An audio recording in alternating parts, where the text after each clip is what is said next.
لا إله إلا الله لا إله إلا الله محمد رسول الله السلام عليكم ورحمة الله وبركاته لا تشهمني علي بشي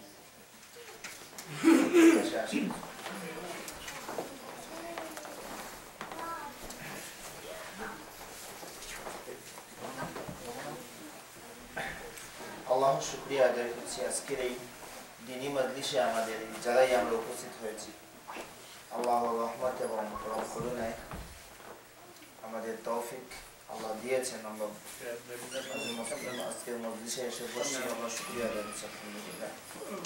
আজকের এই মজলিস মূলত আশুরাকে কেন্দ্র করে আমরা সবাই এসে উপস্থিত হয়েছি এটা জানার জন্য, জ্ঞান অর্জনের জন্য আশুরাতে মূলত কি ঘটেছিল এগুলো আমাদের জানা দরকার।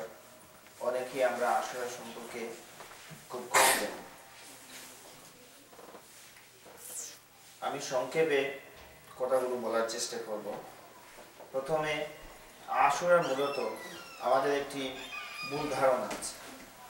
আমরা অনেকেই মনে করি আশুরা মানে হচ্ছে হুসাইন রাদিয়াল্লাহু তাআলা আনহু এর শাহাদাত।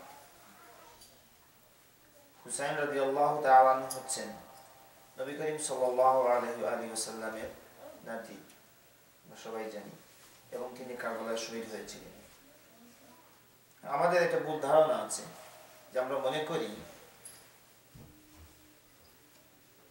আশুরা মানে হচ্ছে হুসাইন রাদিয়াল্লাহু, কিন্তু মূলত তাই না। আশুরা এর অনেক অনেক আগ থেকে শুরু হয়েছে এবং এই দিনে হুসাইন রাদিয়াল্লাহু তাআলা আনহু শাহাদাত একটি ঘটনা। মূলত আশুরা শুরু হয়েছে মুসা আলাইহিস সালাতু সালামের জামানায়। ফেরাউন যখন চরম অত্যাচার নির্যাতন করলো মুসা আলাইহিস সালাম এবং তার অনুসারীদের, এই ঘটনাকে কেন্দ্র করে মূলত আশুরা শুরু হয়েছে। এই দিন মুসা আলাইহিস সালাম নিজে রোজা রেখেছিলেন শুকরিয়া আদায়। যতদিন পরে আসছিল তিনি রোজা রাখতেন শুকরিয়া আদায়। তো মূলত আশুরা শুরু হয়েছে মুসা আলাইহিস সালামের সময় থেকে, বিশেষ করে ওই ঘটনা থেকে, এবং এটা মুহররমের 10 তারিখ করেছিল। আশুরা এটা আশাওয়াত 10, অর্থাৎ মুহররমের 10 তারিখ যেহেতু ঘটনা ঘটে, সুতরাং এটাকে বলা হয় আশুরা। সংক্ষেপে আমি মুসা আলাইহিস সালাম এবং ফেরাউনের ঘটনাকে কুরআনে কারীমের আলোকে আলোচনা করার চেষ্টা করব। মুসা আলাইহিস সালাম যখন আল্লাহর কাছ থেকে নবুয়ত নিয়ে এসে সবাইকে আল্লাহর দিকে ডাকলেন, সবাইকে ঈমান আনার জন্য বললেন তার প্রতি যে তিনি পয়গম্বর, তখন গোটা কয়েকজন লোক তাকে বিশ্বাস করেছিল নবী হিসেবে। আর বেশিরভাগ লোকই তারা ফেরাউনের কারণে মুসা আলাইহিস সালামকে বিশ্বাস করে।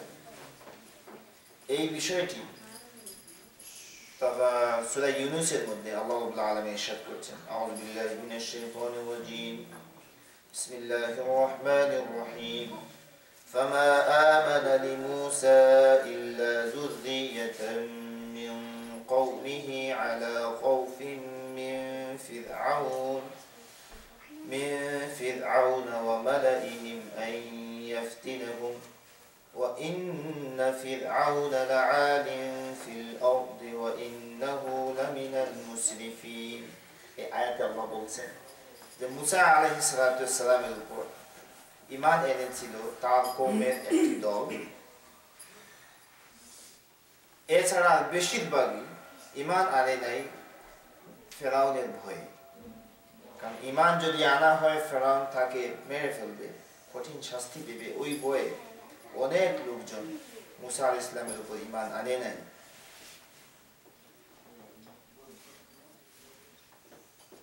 আর কি যে এই ফেরাউন ছিল তখন সবচেয়ে উদ্ধত স্বভাবের অধিকারী, যেমন প্রভাব প্রতিপত্তিশালী ছিল তেমন অত্যাচারী জালেম ছিল, যার কারণে মানুষজন ঈমান আনে নাই মুসা আলাইহিস সালামের উপর। তো যখন ফেরাউনের অত্যাচার নির্যাতন চরম বেশি বাড়লো, বৃদ্ধি পেল, মুসা আলাইহিস সালাম তখন তার কওমকে বললেন যে হে আমার কওম, যেভাবে অত্যাচার নির্যাতন বেড়ে চলছে, তোমাদের একমাত্র আল্লাহর উপর ভরসা করা ছাড়া আর কোনো উপায় তোমাদের নেই। সুতরাং তোমরা সর্বক্ষেত্রে সব সময় আল্লাহর উপর তোমরা ভরসা রাখো। এই কথাটি মূলত সূরা ইউনূসে আল্লাহ রাব্বুল আলামিন ইরশাদ করছেন, وقال موسى يا قوم إن كنتم آمنتم بالله فعليه توكلوا إن كنتم مسلمين। মুসা আলাইহিস সালাম বললেন, হে আমার কওম, তোমরা যদি আল্লাহকে বিশ্বাস করো, আল্লাহর প্রতি ঈমান এনে থাকো, তাহলে তার উপর তোমরা তাওয়াক্কুল করো, তার উপর তোমরা ভরসা রাখো। ওই আল্লাহই তোমাদেরকে ফেরাউনের অত্যাচার আর নির্যাতন থেকে তোমাদেরকে মুক্তি দিতে পারেন। সুতরাং তার উপরেই তোমরা ভরসা রাখো যদি তোমরা মুসলমান হয়ে থাকো। এবং মুসা আলাইহিস সালামের প্রতি যারা ঈমান এনেছিলেন তারা ঠিকই তার কথা বিশ্বাস করেছিলেন এবং বলেছিলেন যে হ্যাঁ, হে মুসা, হে আল্লাহর নবী, আমরা এখন থেকে আল্লাহর উপর ভরসা করলাম, আল্লাহ রাব্বুল আলামিন আমাদেরকে রক্ষা করবেন। এই বিষয়টি কোরআন শরীফের আয়াতে বলা হচ্ছে, فقالوا على الله توكلنا ربنا لا تجعلنا فتنة للقوم الظالمين। এই আয়াতে মুসা আলাইহিস সালামের অনুসারীরা যে আল্লাহর উপর তাওয়াক্কুল করেছিলেন ফেরাউনের অত্যাচারের মোকাবেলায়, সেটা এই আয়াতে উঠে এসেছে। এবং আমাদের জন্য এটা শিক্ষা হচ্ছে, কোনো সরকার, কোনো অত্যাচারী কোনো লোক যদি আমাদের উপর অত্যাচার করে, তাহলে এই আয়াতের শিক্ষা অনুসারে আমাদেরও সেই আল্লাহর কাছে ফিরে যেতে, ওই আল্লাহর উপর ভরসা করলে ওই আল্লাহর এমন ক্ষমতা তার আছে, তিনি ওই অত্যাচার আর জুলুম থেকে আমাদের হেফাজত করে এদেরকে ধ্বংস করে দিবেন। সুতরাং আমাদের জন্য যে শিক্ষা সেটা হচ্ছে তাওয়াক্কুল করতে হবে। যেমন মুসা আলাইহিস সালাম তার অনুসারীদেরকে বলেছিলেন যে আল্লাহর উপর তোমরা ভরসা রাখো। অত্যাচার নির্যাতন কিন্তু বেড়েই চলছে। এক পর্যায়ে মুসা আলাইহিস সালামের প্রতি আল্লাহ রাব্বুল আলামিন ঘোষণা দিলেন যে হে মুসা, তুমি তোমার ভাই হারুন আলাইহিস সালাম, তারা দুজন নবী ছিলেন, তোমরা দুজনে মিশরে ঘর নির্মাণ করো এবং সেখানে গিয়ে আল্লাহকে স্মরণ করো, আল্লাহ জিকির করো, নামাজ আদায় করো, আল্লাহর কাছে সাহায্য প্রার্থনা করো। এতে করে আল্লাহ রাব্বুল আলামিন তোমাদের ডাকে সাড়া দেবেন। وأوحينا إلى موسى وأخيه أن تبوأ لقومكما بمصر بيوتا وجعلوا بيوتكم قبلة وأقيموا الصلاة وبشر المؤمنين। الله ওহী নাযিল ফরমাইলেন মুসা আলাইহিস সালাম এবং তার ভাই হারুন আলাইহিস সালামের উপর যে তোমরা তোমাদের কওমের জন্য মিশরে ঘর নির্মাণ করো এবং সেটার মধ্যে তোমরা ইবাদত শুরু করো, আল্লাহকে ডাকো, নামাজ আদায় করো এবং আল্লাহর কাছে সাহায্য প্রার্থনা করো। ওয়াবাশশিরিল মুমিনিন, আর এই কাজগুলো একমাত্র মুমিনরাই করতে পারে। আর মুমিনরা যখন এই কাজগুলো করবেন তাদের জন্য রয়েছে সুসংবাদ, তাদেরকে সুসংবাদ দাও। মুসা আলাইহিস সালাম ঘর নির্মাণ করলেন সবার জন্য এবং সেখানে নামাজ আদায় করা হলো, সেখানে আল্লাহর সাহায্য প্রার্থনা করা হলো। এবং জুলুমের ক্ষেত্রে এত চরম আকার ধারণ করেছিল যে মুসা আলাইহিস সালাম শেষ পর্যন্ত আল্লাহর কাছে বদদুয়া করলেন এই ফেরাউনের জন্য। বদদুয়া সেটা কি রকম? وقال موسى ربنا إنك آتيت فرعون وملأه زينة وأموالا في الحياة الدنيا ربنا ليضلوا عن سبيلك ربنا اطمس على أموالهم واشدد على قلوبهم فلا يؤمنوا حتى يروا العذاب الأليم। মুসা আলাইহিস সালাম দোয়া করলেন, হে আল্লাহ, তুমি ফেরাউনকে সম্পদ দিয়েছো, প্রভাব দিয়েছো, প্রতিপত্তি দিয়েছো এবং সুন্দর করে বিলাসিতার ক্ষমতা দিয়েছো এই দুনিয়াতে, যার কারণে তারা অন্যান্য মানুষদেরকে তোমার পথ থেকে তারা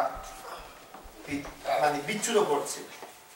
মানুষগুলোকে বিভ্রান্ত করছে, তাদের সম্পদ দিয়ে, তাদের প্রভাব দিয়ে মানুষগুলোকে বিভ্রান্ত করছে। আল্লাহ এদের মালগুলো তুমি ধ্বংস করে দাও, ওয়াশদুদ আলা কুলুবিহিম, এবং তাদের অন্তরকে তুমি কঠিন করে দাও, কারণ এদের অভ্যাস এমন, ফালা ইউমিনু হাত্তা ইয়ারাউল আযাবাল আলীম, কারণ এরা যতক্ষণ না শাস্তি ভোগ করেছে ততক্ষণ তারা ঈমান আনে না।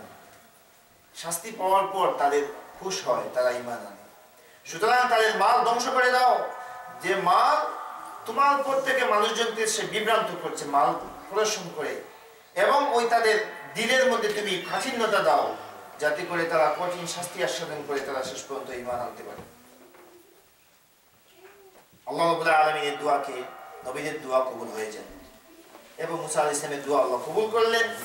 ক্বাদ উজিবাত দাওয়াতুকুমা, আল্লাহ রাব্বুল আলামিন বলেন যে তোমাদের দুজন, হে মুসা হে হারুন আলাইহিস সালাম, তোমাদের দুজনের দোয়া আমি কবুল করলাম।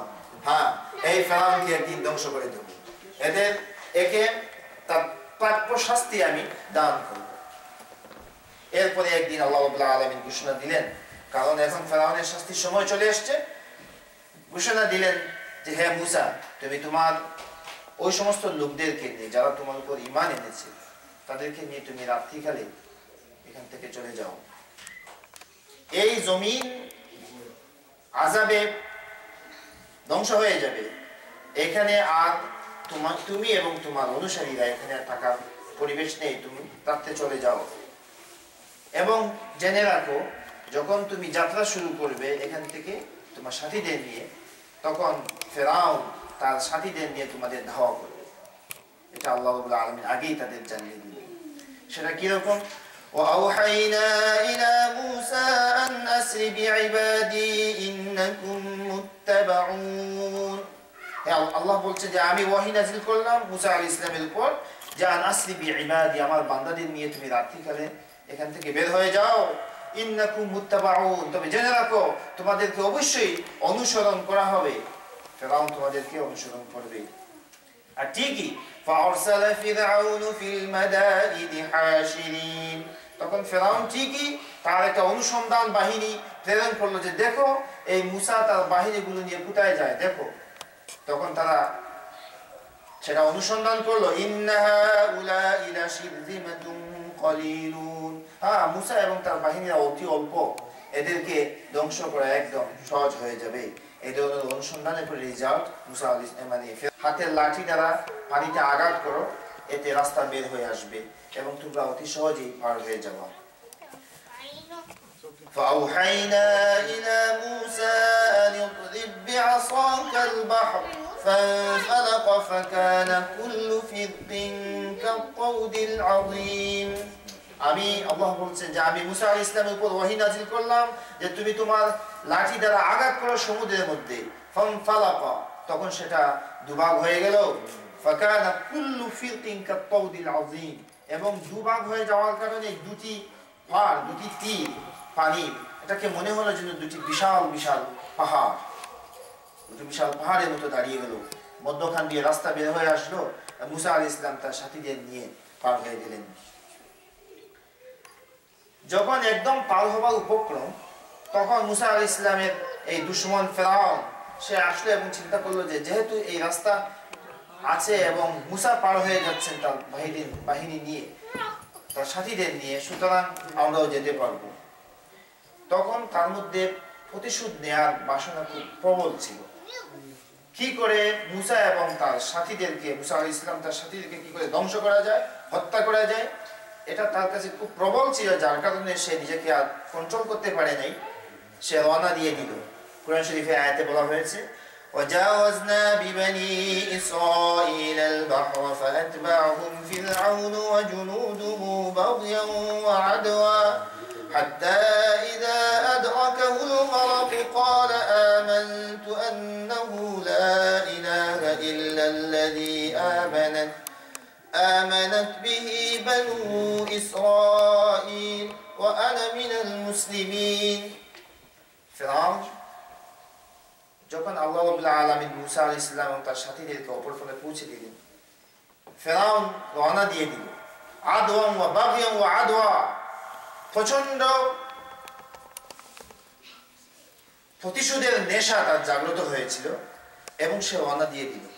এবং ফালাম্মা আদওয়াকাহুল গরক হাত্তা ইযা আদওয়াকাহুল গরক, যখন সে মধ্যভাগে চলে গেল এবং চতুর্দিকের পানি আবার তাকে একদম আর রাস্তা থাকলো না, রাস্তা বিলীন হয়ে গেল, তখন ফেরাউন ভয় পেয়ে সে বলতে লাগলো, আমানতু আন্নাহু লা ইলাহা ইল্লাল্লাযী আমানাত বিহি বানু ইসরাঈল, আমি ওই প্রভুর প্রতি ঈমান আনছি যে প্রভুর প্রতি বনি ইসরাঈল ঈমান এনেছে। এটা সে কেন বলবো যে ওই প্রভু, ওই আল্লাহ, যে আল্লাহ বনি ইসরাঈলকে এরকম পথ তৈরি করে পার হওয়ার ক্ষমতা দিয়েছিলেন, সেই আল্লাহ, সেই বনি ইসরাঈলের আল্লাহর ঈমান আমি আনছি। সে সুজা করে বলেনি, সে বক্র করে কথাটা বলেছে যে আমানতু, আমি ঈমান আনলাম, আন্নাহু, তিনি ওই আল্লাহ, লা ইলাহা ইল্লাল্লাযী আমানাত বিহি বানু ইসরাঈল, যার প্রতি ঈমান এনেছে বনু ইসরাঈল, ওয়া আনা মিনাল মুসলিমিন, আমি মুসলিম, আমি ঘোষণা দিলাম, আমি ঘোষণা করছি আমার নিজের ব্যাপারে আমি মুসলমানদের অন্তর্ভুক্ত। আল-আনা ওয়া ক্বাদ আসাইত, আফসোস আসছে কোরআন কারীমের মধ্যে, হ্যাঁ এখন ওয়া ক্বাদ আসাইতা ক্বাবল, তুমি ইতিপূর্বে তুমি আল্লাহর অবাধ্যচারণ করেছো, এখন বিপদে পড়ে ওয়া কুনতা মিনাল মুফসিদিন, বিপদে পড়ে এখন তুমি মুসলমান দাবি করছো, কিন্তু এর আগে তুমি ফাসাদ সৃষ্টি করেছো, আল্লাহর অবাধ্যতা করেছো, আর এখন বিপদে পড়ে তুমি ঈমান আনার কথা বলছো, আজ তোমার কোনো রক্ষা নেই। فَالْيَوْمَ نُنَجِّيكَ بِبَدَنِكَ لِتَكُونَ لِمَنْ خَلْفَكَ آيَةً وَإِنَّ كَثِيرًا مِنَ النَّاسِ عَنْ آيَاتِنَا لَغَافِلُونَ। আজ আল্লাহ বলছেন, আজ তোমাকে, তোমার দেহকে, হে ফেরাউন, তোমার দেহকে আমি মুক্ত করে রাখবো, হেফাজত করে রাখবো, যাতে করে দুনিয়ার কোন শক্তি সেটাকে বক্ষণ না করে। কেন? লিতাকুনা লিমান খালফাকা আয়া, যাতে করে তোমার পরবর্তী জেনারেশন তারা সবাই এটা দেখবে এবং সেখান থেকে শিক্ষা অর্জন করবে যে জালেমদের শাস্তি কি হয়। ওয়া ইন্না কাসীরাম মিনান নাসি আন আয়াতিনা লাগাফিলুন, কিন্তু বাস্তবতা হচ্ছে বেশিরভাগ মানুষ আল্লাহ রাব্বুল আলামিনের নির্দেশনাবলী দেখে শিক্ষা অর্জন করে না। আজ ঠিক তাই, এই মুসা আলাইহিস সালামের দিক চরম দুশমন ফেরাউনের মমি আদও আছে, কতজন সেটা থেকে শিক্ষা অর্জন করে হেদায়েতের পথে এসেছে, কতজন হিসাব করলে খুব বেশি পাওয়া যাবে না। কারণ আল্লাহই বলছেন, ওয়া ইন্না কাসীরাম মিনান নাসি আন আয়াতিনা লাগাফিলুন, তারা গাফিল থাকবে। বেশিরভাগ মানুষ এই আয়াতগুলো দেখবে, নিদর্শন দেখবে, কিন্তু ঈমান, এখান থেকে হেদায়েতের পথ তারা বেছে নিয়ে আসতে পারবে না, তারা গাফিল থাকবে। এটা হচ্ছে এই যে ঘটনা, এটা আশুরার মেইন ঘটনা। মুহাম্মদ সাল্লাল্লাহু আলাইহি সাল্লাম মদিনাতে গেলেন, মদিনা শরীফে গিয়ে দেখলেন যে লোকজন ঈদ করছে, রোজা রাখছে, একটা দিনকে পালন করছে। জিজ্ঞেস করলেন যে ভাইরা এটা কি, কি উপলক্ষে তোমরা এই কাজগুলো করছো? তখন তারা জবাব দিল এবং আমরা সেটা পালন করছি। তখন মুহাম্মদ সাল্লাল্লাহু আলাইহি সাল্লাম বলেন যে তোমরা যদি মুসা আলাইহিস সালামের এই ঘটনাকে পালন করে থাকো, আমরা এর থেকেও বেশি হকদার, আমরা এটাকে আরো বড় করে পালন করি। এই জন্য মুহাম্মদ সাল্লাল্লাহু আলাইহি সাল্লাম অন্য একটা হাদিসে বলা হয়েছে যে আশুরার রোজা যিনি রাখবেন তিনি তার পূর্ববর্তী 1 বছরের গুনাহ আল্লাহ তাআলা মাফ করে দেন। সুবহানাল্লাহ। এবং যেহেতু ইহুদিদের বলা হয়েছে যে তাদের সাথে একাত্মতা ঘোষণা করা যাবে না, সুতরাং তারা একদিন রোজা রাখে, এজন্য আমাদের জন্য বলা হয়েছে আমরা 2 দিন রোজা রাখবো। এবং হাদিস শরীফের মধ্যে সেটা প্রেসক্রাইব করা হয়েছে যে 9 তারিখ এবং 10 তারিখ এই 2টি দিন রোজা রাখলে আল্লাহ রাব্বুল আলামিন তার ইতিপূর্বেকার 1 বছরের গুনাহ আল্লাহ রাব্বুল আলামিন মাফ করে দেবেন। তবে গুনাহগুলো সগীরা গুনাহ হবে, আর কবিরা গুনাহ মাফের জন্য তওবা শর্ত। এটা স্কলার যারা ছিলেন তারা এটা এরকমই ব্যাখ্যা করেছেন, তওবা দরকার কবিরা গুনাহ মাফের জন্য, আর যত সগীরা গুনাহ আছে, ছোট গুনাহ যেগুলো সব আল্লাহ রাব্বুল আলামিন মাফ করে দেবেন। এখন এটা হচ্ছে মেইন ঘটনা মুসা আলাইহিস সালামের থেকে নিয়ে। এরপর যেটা সবচেয়ে বেশি আমরা সবাই জানি অনেকেই, এটা হুসাইন রাদিয়াল্লাহু তাআলা আনহুর ঘটনা। সেটা হৃদয় বিদারক, খুব মর্মান্তিক ঘটনা। ইসলামের ইতিহাসে অনেক আলোচনা আছে কি করে ইমাম হুসাইন রাদিয়াল্লাহু তাআলা আনহুকে হত্যা করা হলো। সেখানে একটা পটভূমি আছে। ইয়াজিদ, যাকে আমরা সবাই জানি যে ইয়াজিদ এক পাপিষ্ঠ, পাপাচারী, ফাসিক, জালেম, তার বাবা ছিলেন একজন সাহাবী, হযরত মুআবিয়া রাদিয়াল্লাহু তাআলা আনহু। তিনি এত উঁচু দরজার একজন সাহাবী ছিলেন যে আল্লাহ রাসূলের সাল্লাল্লাহু আলাইহি ওয়াসাল্লামের ওহী তিনি লিখতেন। কোরআন শরীফের যা ওহীগুলো আসতো সবগুলো তিনি লিখে রাখতেন। এজন্য তাকে বলা হয় ওহী লেখক, এই মুআবিয়া রাদিয়াল্লাহু তাআলা আনহু। তার মর্যাদা এত উঁচু মানের মর্যাদা, এবং তার এত অভিজ্ঞতা ছিল যে উমর রাদিয়াল্লাহু তাআলা আনহু, উসমান রাদিয়াল্লাহু তাআলা আনহু, তখন তারা সবাই তাকে সরকারের একটা গুরুত্বপূর্ণ পদে তাকে সমাসীন করেছিল। এবং তারই ছেলে ইয়াজিদ বাবা থেকে কোনো শিক্ষা সে অর্জন করতে পারেনি। বাবা যেমন বড় সাহাবী ছিলেন, কিন্তু ছেলে ইতিহাসের মধ্যে একটা লাল দাগ রেখে গেল। মুআবিয়া রাদিয়াল্লাহু তাআলা আনহু যখন তিনি খলিফা ছিলেন, খলিফাতুল মুসলিমিন, তখন লোকজন এসে বিভিন্ন জায়গা থেকে লোকজন আসে তাকে পরামর্শ দিল যে হে খলিফা, হে আমিরুল মুমিনিন, আপনি তো একদিন দুনিয়া থেকে চলে যাবেন। এরপর কে খলিফা হবে সেটা নিয়ে একটা ফিতনা সৃষ্টি হবে। এই জন্য সবচেয়ে ভালো হয় আপনি যদি একজন খলিফা, মুসলিম জাহানের একজন খলিফা আমির যদি নিয়োগ করে যান, তাহলে কোনো ফিতনা আসবে না। তিনি চিন্তা করলেন যে সত্যি বিষয়টি সুরাহা করা দরকার। তখন তিনি তার গুরুত্বপূর্ণ ব্যক্তিদের নিয়ে একটা সভা করলেন, পরামর্শ সভা। এই পরামর্শ সভায় তিনি তুললেন যে কাকে খলিফা নিয়োগ করা হয়। তখন বিভিন্ন লোক বিভিন্ন ধরনের মন্তব্য করলেন, এবং মুআবিয়া রাদিয়াল্লাহু আনহু দেখলেন যে এখানে কোনো সবাই একমত পোষণ করছেন না। কেউ বলছেন যে হুসাইন রাদিয়াল্লাহু তাআলা আনহুকে খলিফা করা হোক, কেউ বলছেন যে ইয়াজিদকে খলিফা করা হোক, আর কেউ বলছেন যে আব্দুল্লাহ ইবনে জুবাইরকে কি করা হোক, খলিফা নিয়োগ করা হোক। এরকম ভাবে অনেক মতামত আসতে লাগলো। অবশেষে মুআবিয়া রাদিয়াল্লাহু তাআলা আনহু তিনি নিজেই সিদ্ধান্ত দিয়ে দিলেন এবং ঘোষণা করলেন যে আমার পরে আমার ছেলে ইয়াজিদ খলিফাতুল মুসলিমিন হবে। এখন ওই মুআবিয়া রাদিয়াল্লাহু তাআলা আনহু কেন তার ছেলে ইয়াজিদকে এত মতামত থাকার পরেও কেন তিনি ইয়াজিদকে নির্বাচন করেন সেটা আল্লাহ রাব্বুল আলামিন ভালো জানেন। হয়তো তিনি মনে করেছিলেন যে তার ছেলে ইয়াজিদ মুসলমান সমাজের জন্য ভালো কিছু করবেন, হয়তো তিনি মনে করেছিলেন। এবং তিনি ঘোষণা দিয়ে দিলেন। ঘোষণা দেওয়ার পরে তার এই ঘোষণা শুনে ইরাকের কুফাবাসীরা মেনে নেয়নি। এই ঘোষণাটি তারা মেনে নেয়নি। তারা বললেন যে আমরা ইয়াজিদকে কোনো দিন আমাদের খলিফা আমরা মানব না। তখন তারা চিঠি দেওয়া শুরু করলেন ইমাম হুসাইন রাদিয়াল্লাহু তাআলা আনহুর কাছে যে হে ইমাম হুসাইন, আপনি আসেন, আমরা আপনার জন্য অপেক্ষা করছি। আপনি আসলে পরে আপনার কাছে আমরা বায়াত করব, আপনাকে আমাদের খলিফা আপনাকে বানাবো, এবং আপনি তাড়াতাড়ি চলে আসেন। এইটা ছিল আহলে কুফা অধিবাসীদের চিন্তা ভাবনা।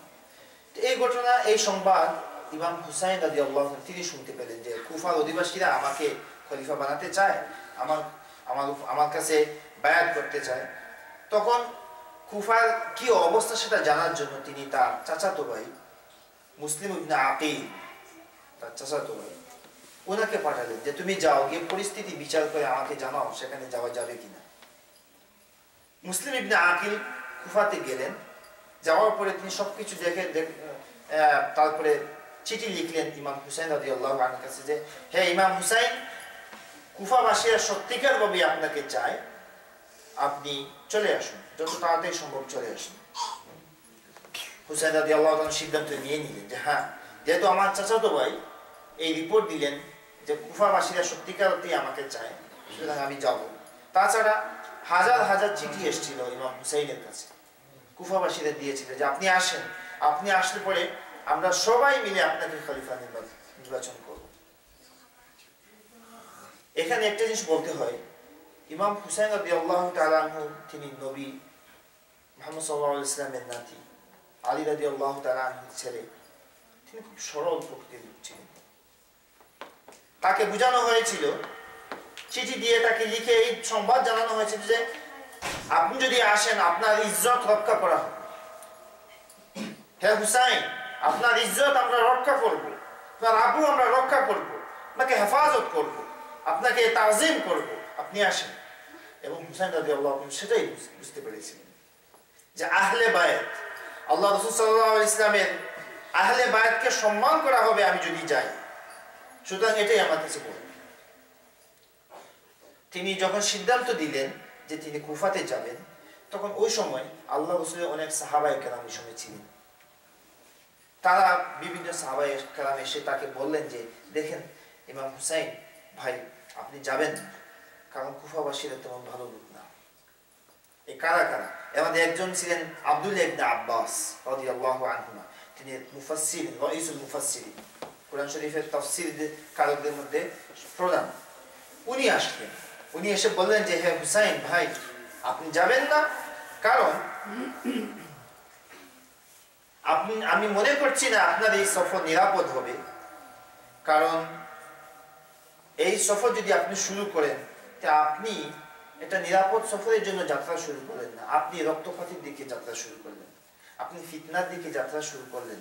আর আমি এদের প্রতি আমি বিশ্বাস রাখতে পারছি না, কারণ আমার ধারণা করছি যে এরা আপনাকে ধোঁকা দেবে। আব্দুল্লাহ ইবনে আব্বাস রাদিয়াল্লাহু তাআলা আনহুমা তিনি এই পরামর্শ দিলেন হুসাইন রাদিয়াল্লাহু, আপনি যাবেন না, আপনাকে ধোঁকা দেবে তারা। কারণ এই আহলে কুফা যদিও এখন ভালো ভালো কথা বলছে, কিন্তু ওরা তাদের কথা রাখবে না। এই কথা বলে ইবনে আব্বাস রাদিয়াল্লাহু তাআলা এদিন চলে গেলেন। আরেকদিন তিনি আবার আসলেন, কারণ তিনি বুঝতে পারলেন যে ঘটনাটা মারাত্মক।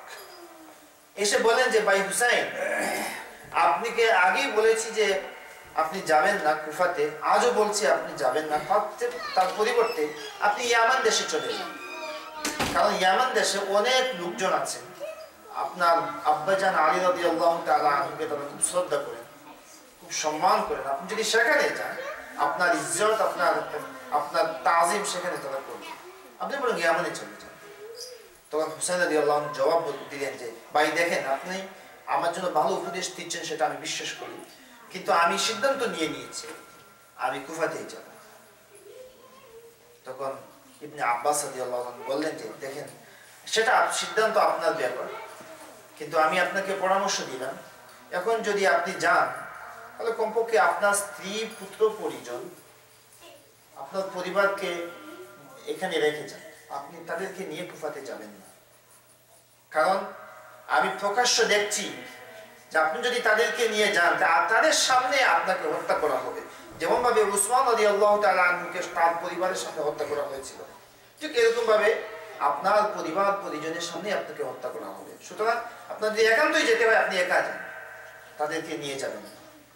এই কথা বলে তিনি চলে গেলেন। আরেক সাহাবী আব্দুল্লাহ ইবনে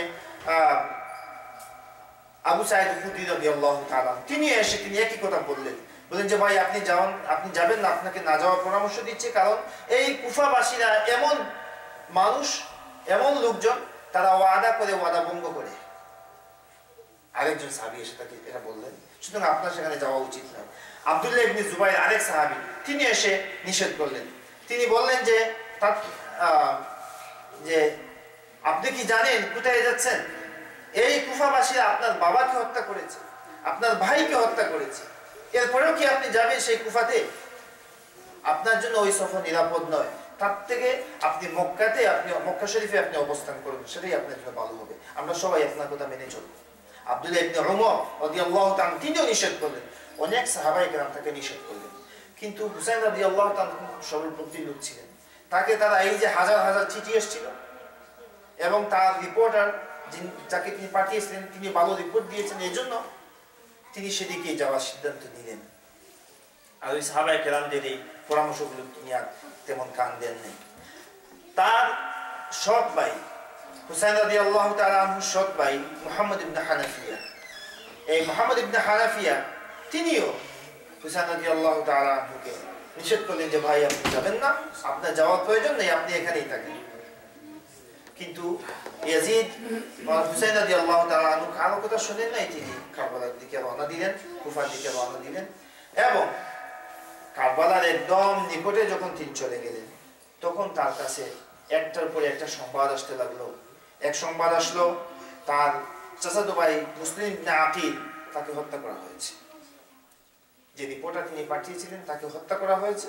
এবং আরো আরেকজনকে তিনি পাঠিয়েছিলেন কায়েস নামক, ওনাকে হত্যা করা হয়েছে। আমি সংক্ষেপে বলছি, সবাইকে হত্যা করা হয়েছে, কিন্তু এই কুফাবাসীরা একজনকেও সাহায্য করে দেয়, একটা আওয়াজ তুলে দেয়, একদম নীরব। এত অত্যাচার নির্যাতন আসলো, হত্যা করা হলো, কিন্তু এই কুফাবাসীরা সাহায্য সহযোগিতা করে নেই। তখন হুসাইন রাদিয়াল্লাহু আনহু বুঝতে পারলেন যে হ্যাঁ, ওই কুফাবাসী যখন আমার দুধদেরকে, আমার ভাইদেরকে হত্যা মানে সাহায্য করে নাই, আমাকেও নিশ্চিত তারা সাহায্য করবে না। তখন তিনি দাঁড়িয়ে যারা তার সাথে ছিলেন সবাইকে বললেন যে, একটা বক্তৃতা দিলেন। এই বক্তৃতার ভাষ্য এরকম ছিল যে, আমি কুফাতে যাব, আমি যখন বলেছি যাব, আমি যাব, আপনারা যদি আমার সাথে যেতে চান আমার সাথে যেতে পারেন, আর যদি আপনারা আমার সঙ্গ ত্যাগ করে আপনাদের বাড়িতে চলে যেতে চান তাও যেতে পারেন, আপনাদের এখতিয়ার আছে। এই ঘোষণা দিলেন ইমাম হুসাইন রাদিয়াল্লাহু তাআলা। এতে কি হলো, বেশিরভাগ লোকজন তারা ইমাম হুসাইনকে রেখে তারা তাদের বাড়িতে চলে গেলেন। শুধুমাত্র হুসাইন রাদিয়াল্লাহু তাআলার পরিবার পরিজন আর কিছু লোক তারা থাকলেন। এবং কারবালাতে যখন গেলেন, কারবালাতে ওই জায়গায় যাওয়ার সাথে সাথে ইয়াজিদের বাহিনী তাকে ঘিরে ফেলে। এবং সেখানেই আমরা যেটা জানি যে পানির তৃষ্ণায়, পিপাসায় কাতর হয়ে গিয়েছিলেন তারা, ফুরাতের পানি তারা পান করতে পারেননি, কারণ এটাকে বন্ধ করে রেখেছিল ইয়াজিদের বাহিনী। ঠিকই হুসাইন রাদিয়াল্লাহু তাআলা যখন এখানে গেলেন, তখন তাকে ঘিরে রাখা হলো এবং তাকে পানি দেওয়া হয় না। এখন কি করে হুসাইন রাদিয়াল্লাহু তাআলাকে এখানে হত্যা করা হলো? একজন একজন করে সেখানে যুদ্ধ হয়েছিল, একজন একজন করে ইমাম হুসাইন রাদিয়াল্লাহু তাআলা আনহু সবাইকে হত্যা করা হলো। আর কেউ অবশিষ্ট নেই, শুধু ইমাম হুসাইন রাদিয়াল্লাহু তাআলা আনহু অবশিষ্ট আছেন। তিনি দাঁড়িয়ে আছেন, তার দেহের মধ্যে বিভিন্ন আঘাত আছে, দাঁড়িয়ে আছেন। এবার সীমা সহ আরো যারা ছিল তারা আসলো এবং তারা পরামর্শ করলো কি করে হুসাইনকে হত্যা করা যায়। সাল্লাল্লাহু আলা সাইয়্যিদিনা মাওলানা মুহাম্মদ ওয়া আলা আলিহি ওয়া আসহাবিহি ওয়াসাল্লাম, সাল্লাল্লাহু আলা সাইয়্যিদিনা মাওলানা মুহাম্মদ ওয়া আলা আলিহি ওয়া আসহাবিহি ওয়াসাল্লাম। এটা ইতিহাস, এইজন্য একটু ধৈর্য ধারণ করে এগুলো শুনতে হবে, ঠিক আছে? ইতিহাসের বিষয় একটু ধৈর্য ধারণ করে না শুনলে এটা, এবং এই ইতিহাসগুলো জানা দরকার, আমাদের মুসলমানদের এগুলো জানা দরকার। খুব হৃদয় বিদারক মর্মান্তিক ঘটনা।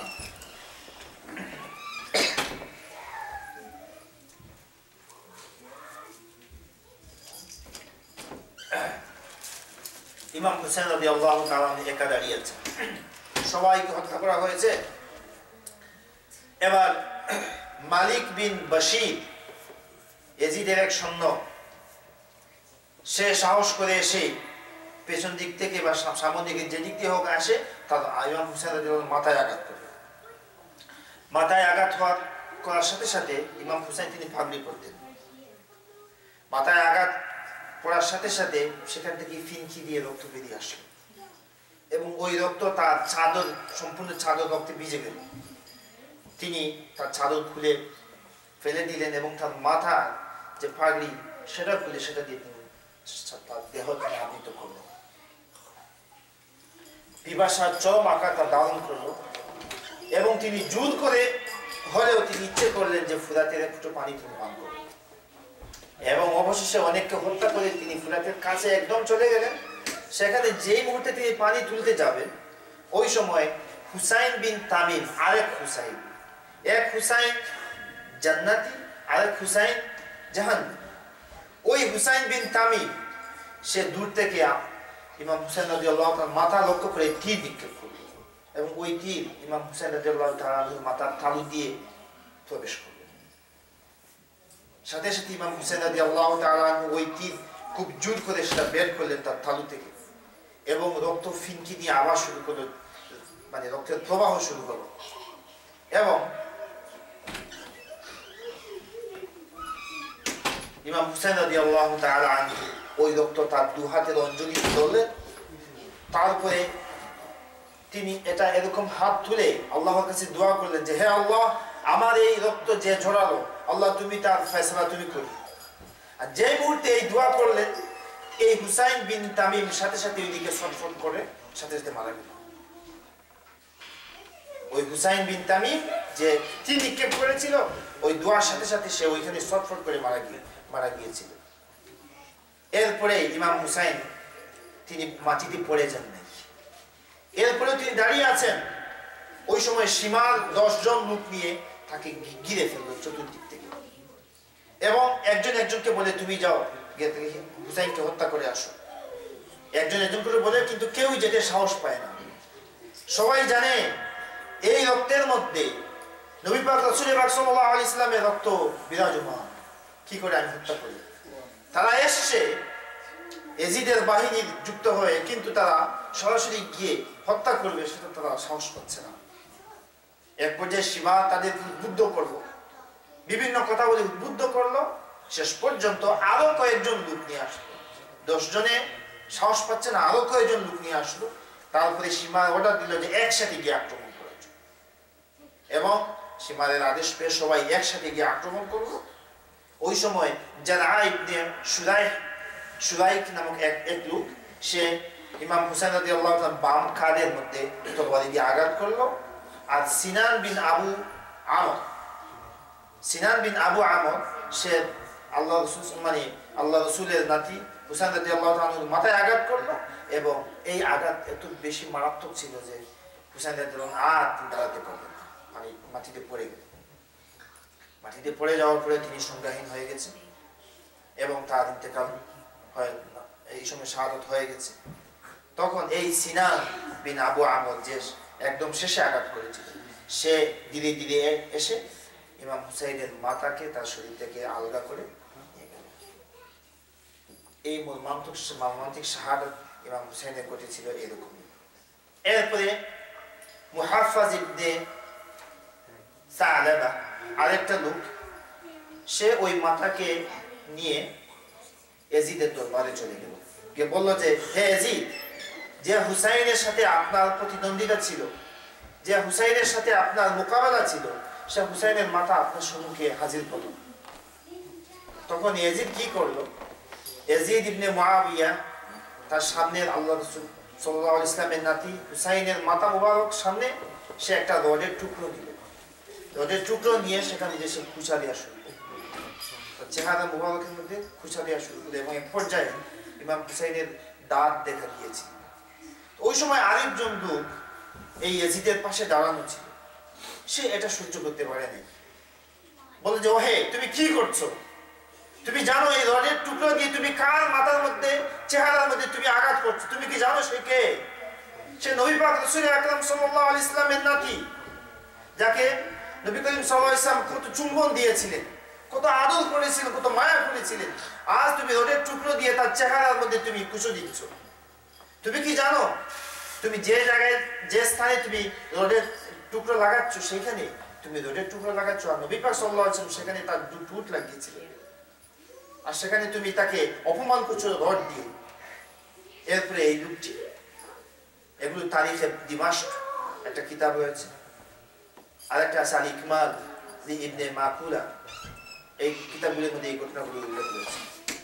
এই লোকটি শেষ পর্যন্ত ইয়াজিদের বাহিনী থেকে বেরিয়ে চলে গিয়েছে, বলে এইরকম ঘটনা আমি সহ্য করতে পারবো। যে ইয়াজিদ এই ঘটনা করতে পারে, ওই ইয়াজিদের ঘটনাকে আমি কোনোদিন সমর্থন জানাতে পারি না। সে তখন চলে গিয়েছে। এই হচ্ছে ইমাম হুসাইন রাদিয়াল্লাহু তাআলা আনহুর ঘটনাকে কেন্দ্র করে এই ঘটনা হয়েছিল। এই ইয়াজিদ কোনো ভালো লোক ছিল না। এই শাহাদাতের পরে মদিনা শরীফ থেকে কয়েকজন লোক গিয়েছিলেন ইয়াজিদের কাছে। যাওয়ার পরে তার উদ্দেশ্য ছিল যে ইয়াজিদ কি, ইয়াজিদের কর্মকাণ্ড কি সেটা আমরা দেখব। তারা গেলেন, গিয়ে যে অবস্থা দেখলেন, তারা ফিরে এসে সে অবস্থা সবাইকে জানালেন, যেটা খুবই খারাপ অবস্থা ছিল। আপনার একটু মনোযোগ দিয়ে শুনলে উপকৃত হব। সেটা ইবনুল জাওজি রাহিমাহুল্লাহ তিনি আত-তাযকিরা কিতাবের মধ্যে উল্লেখ করেছেন। ইন্না জামাআতাম মিন আহলিল মাদিনা, মদিনাবাসীর কিছু লোক দাখালু আশ-শাম, তারা শাম দেশে গেলেন যেখানে ইয়াজিদ থাকে। ওয়া শাহাদু জাওয়াইমা ইয়াজিদ ওয়া আ'মালাহুল কাবিহা, এবং সেখানে গিয়ে তারা দেখলেন যে ইয়াজিদের কি অপরাধ, মারাত্মক মারাত্মক অপরাধ সে করছে। ওয়া আ'মালাহুল কাবিহা, এবং খুব খারাপ খারাপ কাজ সে করছে। ওয়া আরাফু কুফরাহু ওয়া ইলহাদা, এবং সে যে এখানে কুফরি করছে, সে মুসলমান হয়ে কুফরি করছে, সেটা তারা প্রত্যক্ষ দর্শন করলেন। এবং তারা ফারাজাউ ইলাল মদিনা, মদিনা শরীফে ফিরে আসলেন। এবং ওয়া আখবারু, তারা সবাইকে বললেন যে ওহে ভাইয়েরা, فأخبروا أهلها بكل ما رأوا, তারা যা যা দেখলেন সব এসে বর্ণনা দিলেন। وشهدوا على كفر يزيد وابتداده, এবং তারা সাক্ষী দিলেন যে আমরা সাক্ষী দিচ্ছি যে ওই ইয়াজিদ তার যে কর্মকাণ্ড দেখে এসেছি, এই কর্মকাণ্ডের উপর ভিত্তি করে আমরা সাক্ষী দিচ্ছি যে সে কুফরি করছে। তার মধ্যে কিন্তু আর কোনো ভালো কাজ সে করছে না, সে সবসময় কুফরিতে মানে কি আছে, লিপ্ত আছে। ফাতাকাল্লামা আব্দুল্লাহ ইবনে হানজালা, এই যারা গিয়েছিলেন তাদের মধ্যে একজন আছেন আব্দুল্লাহ ইবনে হানজালা। ওয়া কানা মাআহুম, তিনি তাদের সাথে ছিলেন। তিনি বলেন, আইয়ুহান নাস, হে মানুষজন, কাদিমনা মিনাশ শাম, আমরা শাম থেকে এসেছি। মিন ইনদি ইয়াজিদ, ইয়াজিদের পক্ষ থেকে, ইয়াজিদের কাছ থেকে এসেছি। ওয়া হুয়া রাজুলুন, এটা এমন একটি লোক ইয়াজিদ, লা দীন লাহ, তার কোনো ধর্ম নাই, তার কোনো দিন নাই। ইয়ানকিহুল উম্মাহাতি ওয়াল বানাতি ওয়াল আখাওয়াত, এটা হচ্ছে এমন ফাসিক, এমন ঘৃণ্য লোক যে মাদেরকে বিয়ে করা জায়েজ করে ফেলেছে, কন্যাদেরকে বিয়ে করা জায়েজ করেছে, বোনদেরকে বিয়ে করা জায়েজ করেছে। এই হচ্ছে সেই ইয়াজিদ। আমরা শাম দেশে গিয়েছি, গিয়ে দেখেছি সে এটা সব জায়েজ করেছে। এখন মানুষ তার মাকে বিয়ে করছে, তার বোনকে বিয়ে করছে, তার মেয়েকে বিয়ে করছে, সব জায়েজ, অথচ এগুলো হারাম। আর কি, ওয়ায়াশরাবুল খামর, সে মদ হালাল করেছে, সে নিজে খায়, মানুষদেরকেও নির্দেশ দেয় মদ খাওয়ার জন্য, হালাল। ওয়ায়াদাউস সালাহ, আর নামাজ পড়ে না, বেনামাজি, মদখোর, এবং এই মাদেরকে বিয়ে করে হালাল করেছে, মেয়েদেরকে বিয়ে করা, বোনদেরকে বিয়ে করে হালাল করেছে। এই হচ্ছে সেই ইয়াজিদ। ওয়ায়াকতুলু আওলাদান নবিয়্যিন, আর সবচেয়ে বড় কথা হচ্ছে এই সেই পাপিষ্ট ইয়াজিদ যে নবীদের আওলাদকে সে হত্যা করেছে। এটা শোনার পরে ফানাকাদান নাসু বাইআতাহু, এর আগে অনেক মদিনাবাসীরা ইয়াজিদকে কিন্তু মেনে নিয়েছিল খলিফা হিসেবে, কিন্তু এই ঘটনা শোনার পরে সবাই বলে যে আমরা আর ইয়াজিদের সাথে নেই। ফানাকাদান নাসু বাইআতাহু, তাদের যে আগে যে বায়াত করেছিল সব বায়াতকে তারা ভঙ্গ করে দিল, না আমরা আর ইয়াজিদের সাথে নেই। এইরকম ফাসিক ইয়াজিদের সাথে আমরা কোনোদিন থাকতে পারি না। ওয়া লাআনু ইয়াজিদ, এবং তারা ইয়াজিদকে লানত দিতে শুরু করলেন, ইয়াজিদকে লানত দিতে শুরু করলেন। ওয়া আখরাজু আমিলাহু মিনাল মাদিনা, আর মদিনা শরীফের মধ্যে ইয়াজিদ যে কর্মকর্তা, সরকারি কর্মকর্তা নিয়োগ করেছিল, এই কর্মকর্তাকে তারা মদিনা শরীফ থেকে বের করে দিলেন, যাও এখান থেকে। যে সরকার পাপিষ্ট, পাপাচারে লিপ্ত আছে, ফাসিক, ওই সরকারের কোনো কর্মকর্তা মদিনা শরীফে থাকতে পারে না, যাও সেখান থেকে বেরিয়ে যাও। আর ওই কর্মকর্তার নাম ছিল উসমান ইবনে মুহাম্মদ ইবনে আবি সুফিয়ান, তাকে বের করে দেওয়া হবে।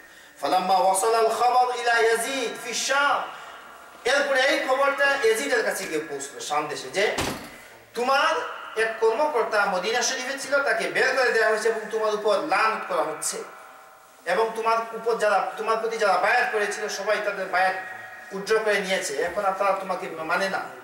এই খবর যখন তাদের কাছে গেল, ইয়াজিদের কাছে, বাআসা মুসলিম ইবনে উকবা আলা রাসি জাইশিন কাবীরিন আলা মিন আহলি শাম, তখন ইয়াজিদ কি করলো, মুসলিম ইবনে উকবা একজন সেনাপতি নিয়োগ করে, এবং তার আন্ডারে অনেক সৈন্যদল, সেনাবাহিনী দিয়ে তাকে পাঠালো, মদিনা শরীফে পাঠালো। ওয়া আমারাহুম আইয়াদখুলুল মাদিনা, এবং ঘোষণা দিল, এই উকবা, তুমি তোমার সৈন্যবাহিনী নিয়ে মদিনাতে যাও এবং মদিনাতে প্রবেশ করো। ওয়া ইয়াকতুলু ফিহা মান শাউ, এবং যাকে ইচ্ছে তুমি হত্যা করতে পারো। মদিনা শরীফ তোমাদের জন্য হালাল করে দিলাম আমি, মদিনা শরীফে যাও, যাকে পাও তাকে হত্যা করো, এটা তোমাদের ব্যাপার। যাও তোমাদের পরিপূর্ণ কর্তৃত্ব তোমাদের দিয়ে দিলাম, ওয়ায়াফআলু কুল্লামা আরাদু, এবং সেখানে যা ইচ্ছে তোমরা করতে পারো, শুধু লোক হত্যা নয়, তোমরা যা ইচ্ছে সেখানে করতে পারো, এবং সেটা তোমাদের জন্য দিলাম সালাসাতা আইয়াম, 3 দিন। অর্থাৎ ইয়াজিদ এই সৈন্যবাহিনীকে পাঠিয়ে তাদেরকে বললো যে মদিনা শরীফ তোমাদের জন্য 3 দিনের জন্য তোমাদের জন্য হালাল, যা ইচ্ছে তোমরা সেখানে করো, তোমাদের জন্য কোনো গুনাহ টুনাহ নেই। লোকজন হত্যা করতে চাও করো, মহিলাদের বন্দী করতে চাও করো, লুটপাট করতে চাও করো, যা ইচ্ছে তোমরা তা করতে পারো, 3 দিন মদিনা শরীফ তোমাদের জন্য হালাল। এই সেই ইয়াজিদ। ওয়াকাদ যাকারা ইবনুল জাওজি ওয়াল মাসউদি, ইবনুল জাওজি রাহিমাহুল্লাহ, মাসউদি আরেকজন বড় স্কলার, তারা উল্লেখ করেছেন যে ইন্নাহুম লাম্মা হাজামু আলাল মাদিনা, মদিনাতি রাসূলিল্লাহ সাল্লাল্লাহু আলাইহি ওয়াসাল্লাম কাতালু কুল্লা মান ওয়াজাদুহু ফিহা। যখন তারা মদিনা শরীফে আক্রমণ করলো, এই উকবা তার সেনাবাহিনী নিয়ে এসে, তখন সামনে যাকে পেল তাকে হত্যা করা শুরু করলো। হাত্তা সালাতি দিমাউ ফিল আজিক্কা ওয়াত তুরুক, এমনকি এই হত্যার কারণে রক্ত, রাস্তাঘাট চতুর্দিকে শুধু রক্ত আর রক্ত দেখা গেল, রক্তের বন্যা হয়ে যাওয়া শুরু হলো। ওয়া খাদান নাসু ফি দিমা, মানুষজন একদম রক্তে ডুবে গেল। হাত্তা ওয়াসালাতি দিমাউ ইলা কবরিন নবিয়্যিল আকরাম, এবং এই রক্ত এত বৃদ্ধি পেয়েছিল যে রক্ত গড়িয়ে গড়িয়ে শেষ পর্যন্ত নবী পাক মুহাম্মদ সাল্লাল্লাহু আলাইহি ওয়াসাল্লামের কবর পর্যন্ত গিয়ে পৌঁছেছিল। আল্লাহ রাসূলের রওজা মুবারক পর্যন্ত গিয়ে সে রক্ত স্পর্শ করেছিল, এই মানুষের রক্ত।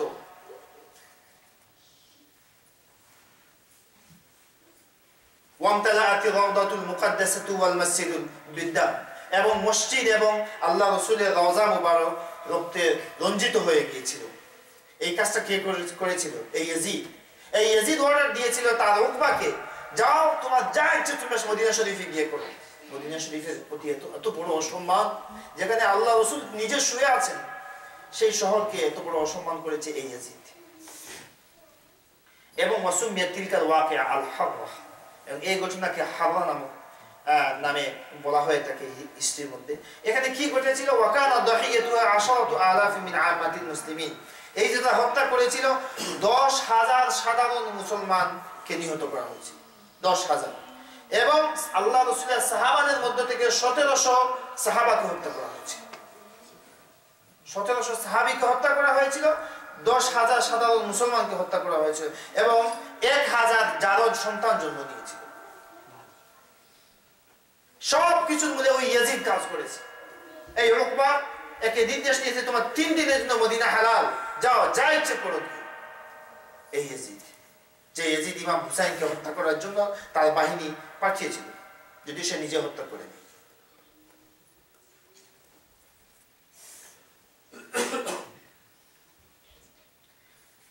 এই ইয়াজিদকে লানত দেয়া যাবে কি যাবে না, এই আরেকটি প্রশ্ন।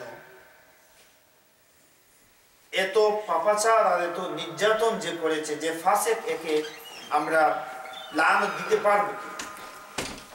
এই প্রশ্নটি নিয়ে বিভিন্ন উলামায়ে কেরাম বিভিন্ন ধরনের তাদের মন্তব্য করেছেন। এর মধ্যে কিছু আমি ইনশাআল্লাহ আপনাদের সামনে বলার চেষ্টা করব। একটু দুরূদ শরীফ পড়ি, সাল্লাল্লাহু আলা সাইয়্যিদিনা ওয়া মাওলানা মুহাম্মদ।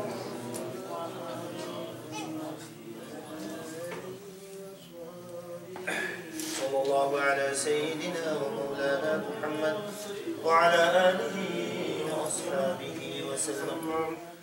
صلى الله على سيدنا ومولانا محمد وعلى آله وأصحابه وسلم. অতি অল্প সময়ের মধ্যে আমি ওই বিষয়ের শেষ করার চেষ্টা করব, কারণ পরে ওই প্রশ্নোত্তর কিছু জিনিস আলোচনা করার ইচ্ছে রাখি।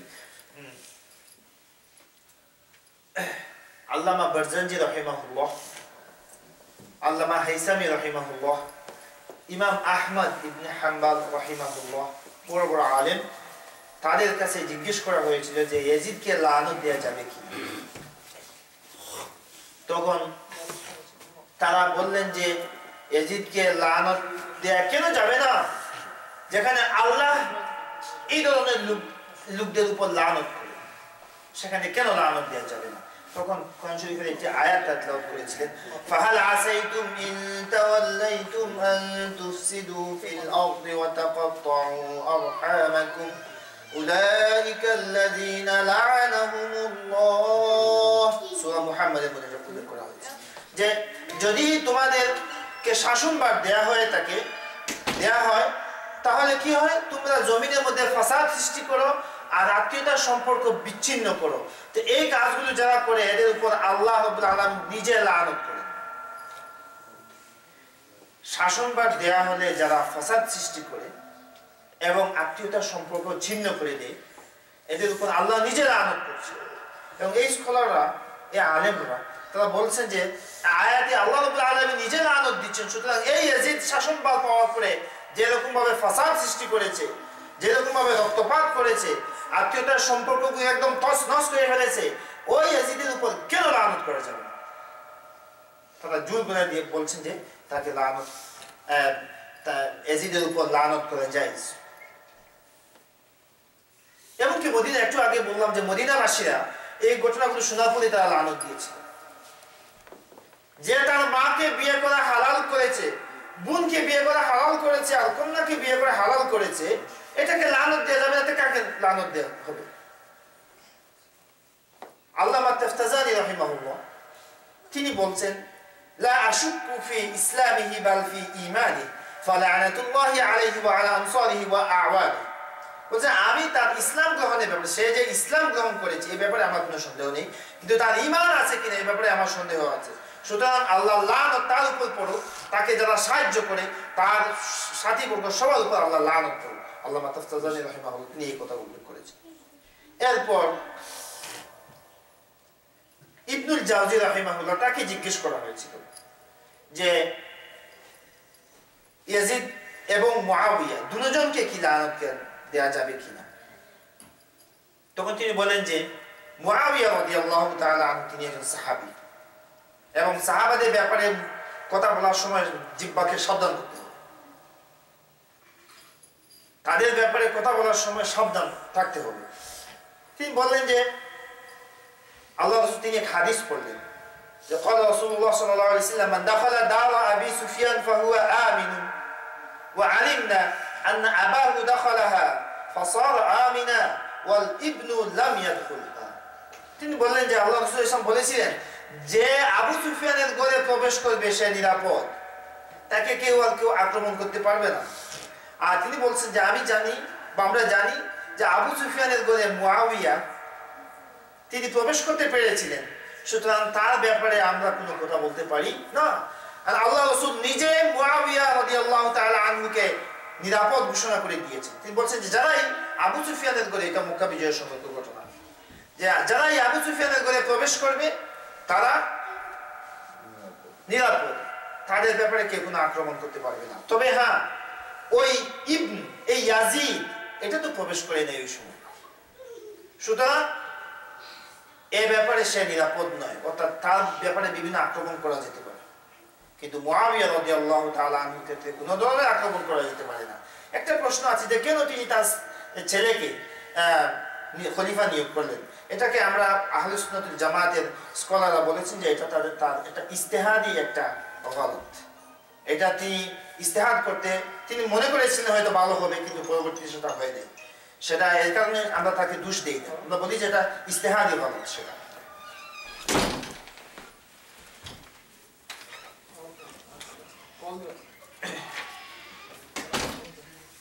সুতরাং ইয়াজিদের উপর লানত দেয়া যাবে। বেশিরভাগ স্কলাররা বলেছেন যে ইয়াজিদকে লানত করা যাবে, কারণ তার যে কর্মকাণ্ড সে করেছে এটা কোনো রিয়েল কোনো মুসলমান সে কাজগুলো করতে পারে না। এই হুসাইন রাদিয়াল্লাহু তাআলা আনহুর ইন্তেকাল পরে আমি এখানে কিছু কারামত আমি আপনাদের সামনে তুলে ধরব যে এখানে কি ঘটেছিল। অনেক কারামত ঘটেছিল এবং এই কারামত বর্ণনার ক্ষেত্রে কিছু শিয়া আলোচনা আছে, অনেক শিয়ার অনেক আলোচনা আছে, সেগুলোকে আমরা কাট করে এখানে কিছু আহলে সুন্নাতুল জামাতের কিছু কিতাব আছে, সেই কিতাবগুলোতে কিছু ঘটনা উল্লেখ আছে, সেগুলো আমরা উল্লেখ করবো ইনশাআল্লাহ। যেই দিন কারবালার ঘটনা ঘটে, ইমাম হুসাইন রাদিয়াল্লাহু তাআলা আনহুর পরিবার পরিজনকে একের পর এক হত্যা করা হচ্ছিল, তখন তার শিশু পুত্র আব্দুল্লাহ, ইমাম হুসাইন রাদিয়াল্লাহু আনহু শিশু পুত্র আব্দুল্লাহ, এই আব্দুল্লাহকে তিনি খুলে নিয়ে তিনি চুমু খাচ্ছিলেন আর তিনি দোয়া করছিলেন আর তার ভবিষ্যতে চিন্তা করছিলেন। এই সময় হঠাৎ করে এক দুশমন এই শিশু পুত্র আব্দুল্লাহর উপর তীর নিক্ষেপ করলো এবং তাকে তার শাহাদত হয়ে গেল, শহীদ হয়ে গেলেন আব্দুল্লাহ। তখন হুসাইন রাদিয়াল্লাহু তাআলা আনহু তার রক্ত তার দু হাতে তুলে ধরলেন এবং আসমানের দিকে ছুঁড়ে দিলেন এবং বললেন যে, হে আল্লাহ, যে আমার শিশুপুত্র আব্দুল্লাহকে হত্যা করলো, আল্লাহ তুমি এর বিচার তুমি করিও, আল্লাহ এর বিচারের বার তোমার উপর ন্যস্ত করলাম, আল্লাহ তুমি এর বিচারের ফয়সালা করিও। এবং ঘটনা যেটা, যে রক্ত, যতটুকু রক্ত তিনি উপরের দিকে ছুঁড়ে দিয়েছিলেন, এক ফুটা রক্ত আর মাটিতে পড়ে নাই, সেগুলো আকাশে গিয়ে মিশে গিয়েছিল, এক ফুটো আর মাটিতে পড়ে নাই। এই ঘটনাটা কিফায়াতুত তালিব, এটা আপনার মিফতাহুন নাজার মধ্যে রয়েছে, খাসাইসুল কুবরা আর জালাউদ্দিন সুয়ুতি রাহিমাহুল্লাহ আল কাওকাবুদ দুরিয়া, এই কিতাবগুলোর মধ্যে এই ঘটনাটা উল্লেখ করা হয়েছে। আরেকটি ঘটনা, মাতারাতিস সামাউ ইয়াওমা শাহাদাতিল হুসাইন দামান ফাআসবাহা আন-নাস ওয়া কুল্লু শাইইন লাহু মুলিয়া দামা ওয়া ইন্না হাযিহিল হুমরা আল্লাতী তারা ফিল মাসাই যাহারাত ইয়াওমা কতলি ওয়া লাম তুরা ক্বাবলা। যেই দিন ইমাম হুসাইন রাদিয়াল্লাহু আনহু শাহাদাত বরণ করলেন, সেই দিন আসমান রক্ত বৃষ্টি করেছে, রক্ত বৃষ্টি বর্ষণ করেছে। যে বৃষ্টি হয়েছিল সেটা লাল ছিল। আমরা এমনি দেখি যে সাধারণত বৃষ্টি বর্ষণ হলে সেটা সাদা হয়, কিন্তু সেই দিন লাল আকারের বৃষ্টি হয়েছিল এবং এটা এখানে বলা হয়েছে যে এটা রক্ত বৃষ্টি হয়েছিল।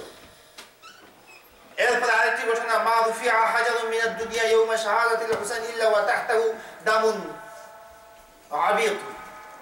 ওই দিন দুনিয়া থেকে যে পাথর তোলা হয়েছিল মাটি থেকে, ওই পাথরের নিচে রক্ত পাওয়া গিয়েছিল। দুনিয়ার যে প্রান্তে ওই দিন পাথর তোলা হয়েছিল, পাথর তোলার সাথে সাথে নিচে রক্ত পাওয়া গিয়েছিল। লাম্মা জিআ বিরাসিল হুসাইন ইলা দারিল আমারা শুহিদাতিল হিতান তাসায়াল দামান। এবং যখন হুসাইন রাদিয়াল্লাহু তাআলা আনহু মাতাকে নেওয়া হলো ইয়াজিদের কাছে, নেওয়ার সাথে সাথে ওই ইয়াজিদের যে প্রাসাদের দেওয়ালগুলোকে সবাই দেখলেন সেখানে রক্তে রঞ্জিত হয়ে গেছে। এখানে কোনো রক্তপাত হয়নি, এখানে কোনো যুদ্ধ হয়নি, কিন্তু হুসাইন রাদিয়াল্লাহু তাআলা মস্তক মুবারক যখন নিয়ে যাওয়া হলো, সাথে সাথে চতুর্দিকের দেওয়ালগুলো দেখা গেল যে এখানে রক্তের চুপচুপ রক্ত, চতুর্দিকে শুধু রক্তে লাল হয়ে গেছে।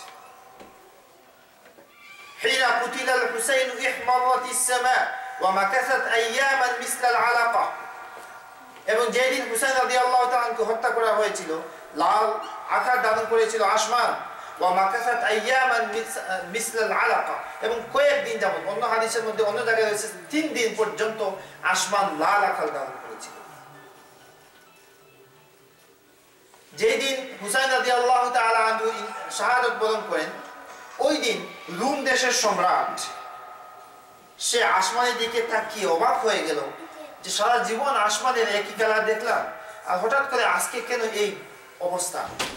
তখন সে আরব দেশে সে চিঠি পাঠালো, পাঠিয়ে বললো, চিঠির মধ্যে লিখলো যে তোমরা সম্ভবত মারাত্মক কোনো ঘটনা করেছো, হয়তো কোনো নবীকে তোমরা হত্যা করেছো, আর না হয় কোনো নবীর কোনো আওলাদকে তোমরা হত্যা করেছো, যার কারণে আজকে পৃথিবীর এই রং কেন। এটা রোম দেশের সম্রাট বুঝতে পেরেছে এবং সে ধারণা করেছে কিছু একটা ঘটেছে, এই মুসলমানরা এটা করেছে, হয় কোনো নবী হত্যা করেছে, আর না হলে নবীদের আওলাদ সে হত্যা করেছে, আরবরা হত্যা করেছে। অনেক ঘটনাগুলো রয়েছে।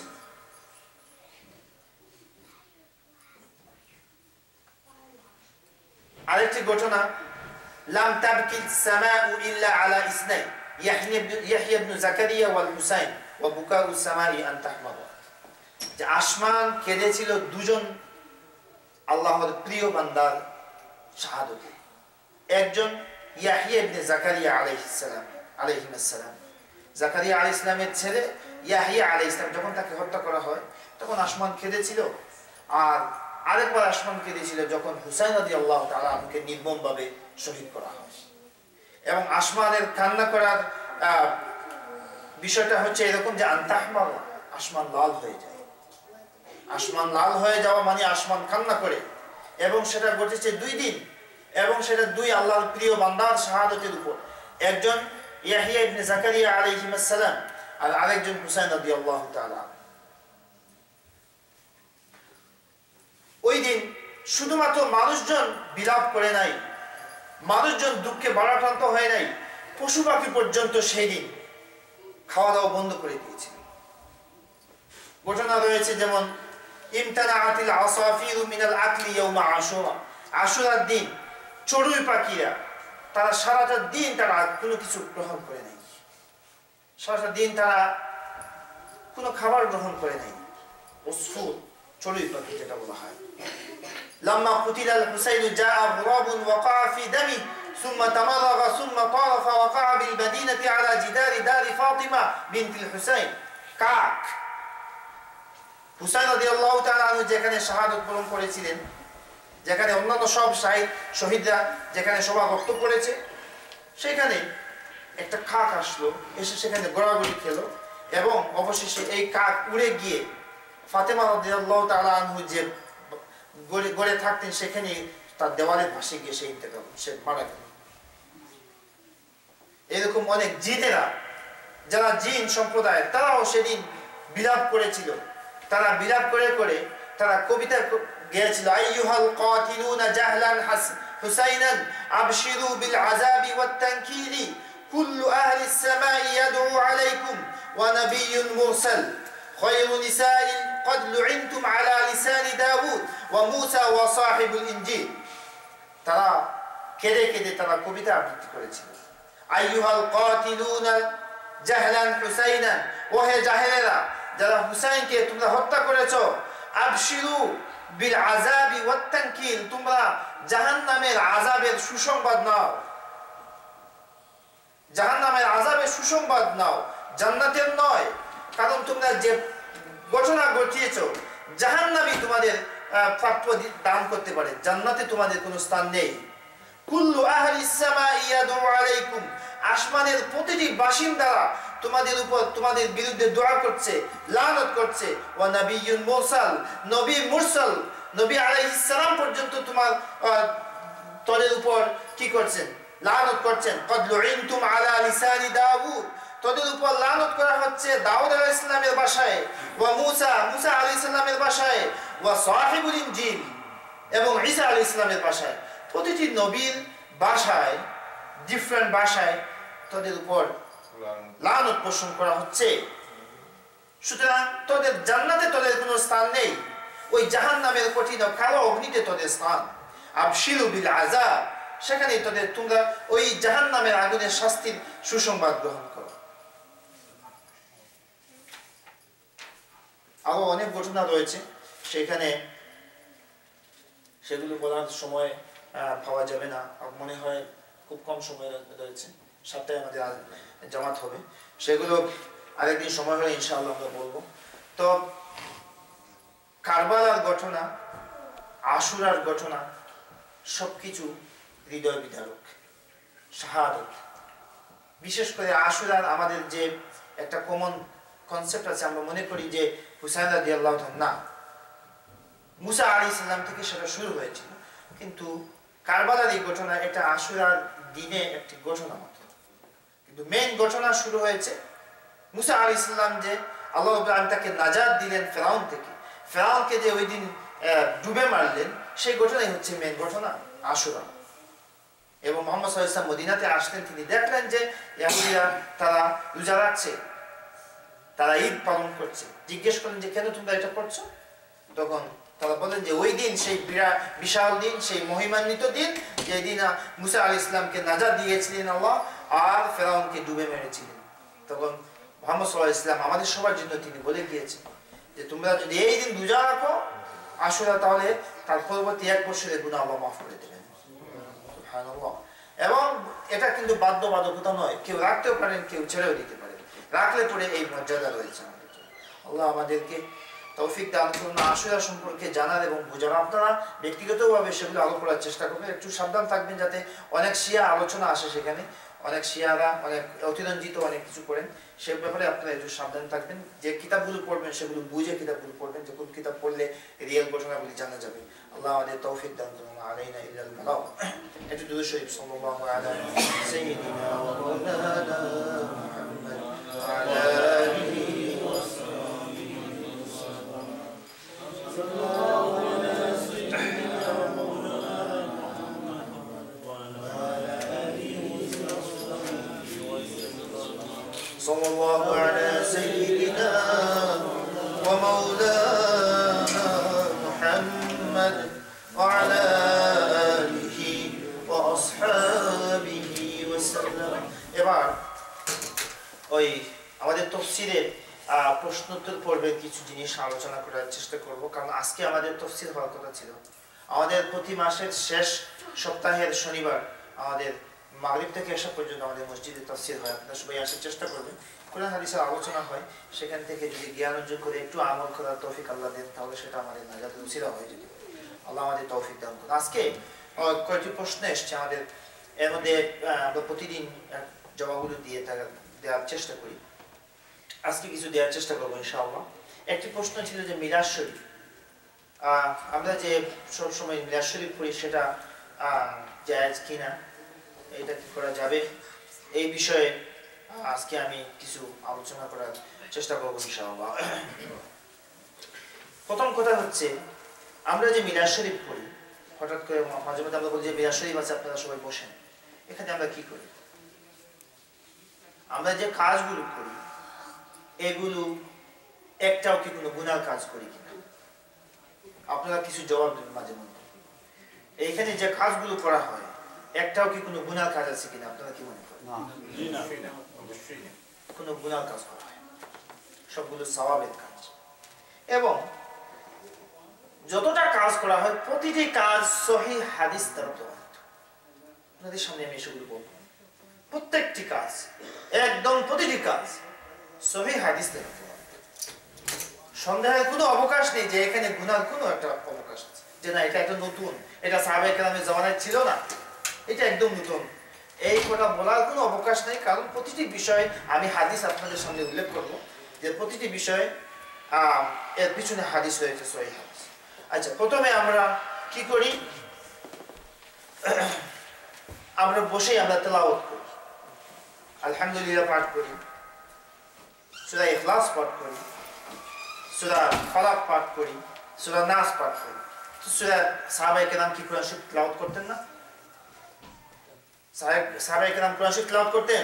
জি, করতেন, সবাই করতেন তারা। সুতরাং এটা কোনো দলিলের দরকারই নেই যে না এখন কোরআন শরীফ তেলাওয়াত করা হয়, ওই সময় করা হতো না, সুতরাং দলিল দরকার। এইটা কোনো মুসলমানই করতে পারে না, এই দাবি করতেই পারে না। কারণ কোরআন শরীফ তেলাওয়াত সাহাবায়ে কেরামরা খুব বেশি করে করতেন, আমরা বরং কম করি। এরপরে আমরা দুরূদ শরীফ পড়ি, আল্লাহুম্মা সাল্লি আলা সাইয়্যিদিনা মুহাম্মদ। এই যে দুরূদ শরীফ আমরা পড়ি, দুরূদ শরীফ রাসূল পাক সাল্লাল্লাহু আলাইহি ওয়াসাল্লাম বলেছেন যে কেউ যদি একবার দুরূদ শরীফ পড়ে, সহিহ হাদিস বলা আছে, তাহলে 10 বার সাল্লাল্লাহু আলাইহি আশরা, আল্লাহ রাব্বুল আলামিন তার উপর 10 বার দুরূদ শরীফ, 10টা শান্তি আর রহমত বর্ষণ করে। সুবহানাল্লাহ। এবং ইন্নাল্লাহা ওয়া মালাইকাতাহু ইউসাল্লুনা আলান নবী, আল্লাহ রাব্বুল আলামিন এবং ওয়া মালাইকাতা এবং তার ফেরেশতা সবাই কিন্তু সব সময় নবী করিম সাল্লাল্লাহু আলাইহি ওয়াসাল্লামের উপর দুরূদ শরীফ পড়তেই আছে। এবং আল্লাহ রাব্বুল আলামিন অনেক ফেরেশতা নিয়োজিত করে রেখেছেন মদিনা শরীফে, আল্লাহ রাসূলের রওজা মুবারকের চতুষ্পার্শ্বে। তারা ওই অনবরত তাদের একটি কাজই শুধু আল্লাহ রাসূল সাল্লাল্লাহু আলাইহি ওয়াসাল্লামের উপর দুরূদ শরীফ পাঠ করা। সুবহানাল্লাহ। সুতরাং দুরূদ শরীফ পাঠ করলে কোনো গুনাহ কাজ হয় না, এটা একটা সওয়াবের কাজ। এরপরে আমরা জিকির করি, লা ইলাহা ইল্লাল্লাহ, লা ইলাহা ইল্লাল্লাহ। এই যে জিকির করি, রাসূল পাক সাল্লাল্লাহু আলাইহি ওয়াসাল্লাম সাহাবায়ে কেরামের জামানায় তারা জিকির করতেন, আমরাও জিকির করি। এবং কি রাসূল পাক সাল্লাল্লাহু আলাইহি ওয়াসাল্লাম বলেছেন, জাদ্দিদু আইমানাকুম, তোমরা তোমাদের ঈমানকে নবায়ন করো। তোমরা তোমাদের ঈমানকে কি করো? নবায়ন করো, এটাকে তাজা করো। কিলা ইয়া রাসূলুল্লাহ, তখন বলা হলো, হে আল্লাহ রাসূল, ও কাইফা নুজাদ্দিদু ঈমানানা, আমরা কিভাবে আমাদের ঈমানকে নবায়ন করব? قال اكثروا من قول لا اله الا الله, বেশি করে লা ইলাহা ইল্লাল্লাহ পড়ো, তোমাদের ঈমান নবায়ন হবে। তোমাদের ঈমান কি হবে? যত লা ইলাহা ইল্লাল্লাহ পড়া হবে তত ঈমান বাড়তে থাকবে, ঈমানের তাজাল্লি, ঈমানের সৌন্দর্য বাড়তে থাকবে, ঈমান শক্ত হবে। সুবহানাল্লাহ। তাহলে এই কাজটি গুনার কাজ হলো? আল্লাহ রাসূল নিজে বলছেন লা ইলাহা ইল্লাল্লাহ জিকির বেশি করে করো, আমরা যদি করি এটা গুনার কাজ নয়। রাসূল পাক সাল্লাল্লাহু আলাইহি ওয়াসাল্লামের সহিহ হাদিস দ্বারা প্রমাণিত জিকির করা যায়। হাযা হাদিসুন সহিহুল ইসনাদ। এরপরে আমরা যিকরু মাউলিদিন নবী সাল্লাল্লাহু আলাইহি ওয়াসাল্লাম, আমরা এরপরে ওলামা তাম্মা মিন হামদিহি সাল্লাল্লাহু আলাইহি ওয়াসাল্লাম কিছু পড়ি আমরা, তাই তো? এটা আরবিতে পড়ি। এখানে মূলত আল্লাহ রাসূল সাল্লাল্লাহু আলাইহি ওয়াসাল্লাম কি করে জন্ম লাভ করলেন, তিনি কি করে দুনিয়াতে আসলেন, তার জন্ম কি করে হলো, সেটার একটু সংক্ষিপ্ত আলোচনা। এবং ওই আলোচনা করেই আমরা কি করি, আমরা দাঁড়িয়ে যাই এবং ইয়া নবী সালাম আলাইকা এটা আমরা পড়ে থাকি। একটা কথা সেখানে বলতে হয় যে নবী করিম সাল্লাল্লাহু আলাইহি ওয়াসাল্লাম, এই যে আমরা ওয়ালাম্মা তাম্মা মিন হামলিহি, আল্লাহ রাসূলের জন্মের আলোচনা করি, সাহাবায়ে কেরামরা কি করতেন? আল্লাহ রাসূলের জন্মের আলোচনা করতেন এবং সহিহ হাদিস দ্বারা প্রমাণিত। আব্বাস রাদিয়াল্লাহু তাআলা আনহু একদিন আল্লাহ রাসূলের চাচা, তিনি বললেন যে হে আল্লাহ রাসূল, আমাকে একটু সুযোগ দিন, আপনার সম্পর্কে কিছু বলবো। তখন আল্লাহ রাসূল সাল্লাল্লাহু আলাইহি ওয়াসাল্লাম বললেন যে ঠিক আছে। গোটা হাদিসটি এরকম, রাওয়াহুল বাইহাকি ওয়াল হাকিম ওয়াত তাবারানি ওয়া গায়রুহুম আন্নাল আব্বাস ইবনে আব্দুল মুত্তালিব আম্মা নবিয়িনা মুহাম্মদ সাল্লাল্লাহু আলাইহি ওয়াসাল্লাম قال يا رسول الله إني أريد أن أمتدحك فقال رسول الله صلى الله عليه وسلم قل لا يفضل الله فاك فقال العباس وأنت, এখানে অনেক লম্বা কবিতা আছে, وأنت لما ولدت أشرقت الأرض وضاءت بنورك الأفق فنحن في ذلك الضياء وفي النور وسبل الرشاد نخترق. আব্বাস রাদিয়াল্লাহু তাআলা আনহু তিনি বললেন যে হে আল্লাহ রাসূল, আমাকে কিছু বলতে দেন, আমি কিছু বলি। বললেন যে ঠিক আছে, আপনি বলছেন যে আপনার প্রশংসা করবে, একটু আমাকে সুযোগ দেন। ঠিক আছে বলো। তখন আব্বাস রাদিয়াল্লাহু আনহু বললেন ওয়া আনতা, আপনি হচ্ছেন ওই রাসূল, লাম্মা উলিদতা, যখন আপনি জন্মগ্রহণ করলেন, আশরাকাতিল আরদ, সমগ্র জমিন আলোকময় হয়ে উঠেছিল, ওয়া দাআত বিনুরিকাল উফুক, আপনার নূরের ঝলকে দিগন্ত আলোকিত হয়ে গিয়েছিল। আব্বাস রাদিয়াল্লাহু তাআলা আনহু আল্লাহ রাসূলের সম্মুখে তিনি বলছেন যে হে আল্লাহ রাসূল, আপনি যেদিন জন্মগ্রহণ করেছিলেন সমগ্র দুনিয়া আলোকিত হয়েছিল আপনার নূর দ্বারা, বিনুরিক, আপনার নূর দ্বারা দিগন্ত আলোকিত হয়ে গিয়েছিল। সুবহানাল্লাহ।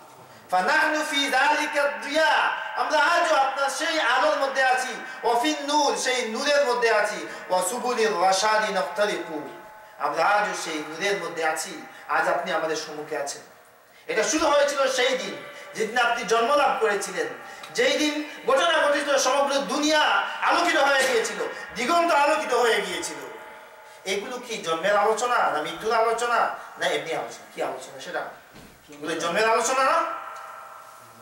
লাম্মা উলিদতা, যখন আপনি জন্ম লাভ করলেন, আব্বাস রাদিয়াল্লাহু আনহু আল্লাহ রাসূলের সামনে জন্মের আলোচনা করছেন।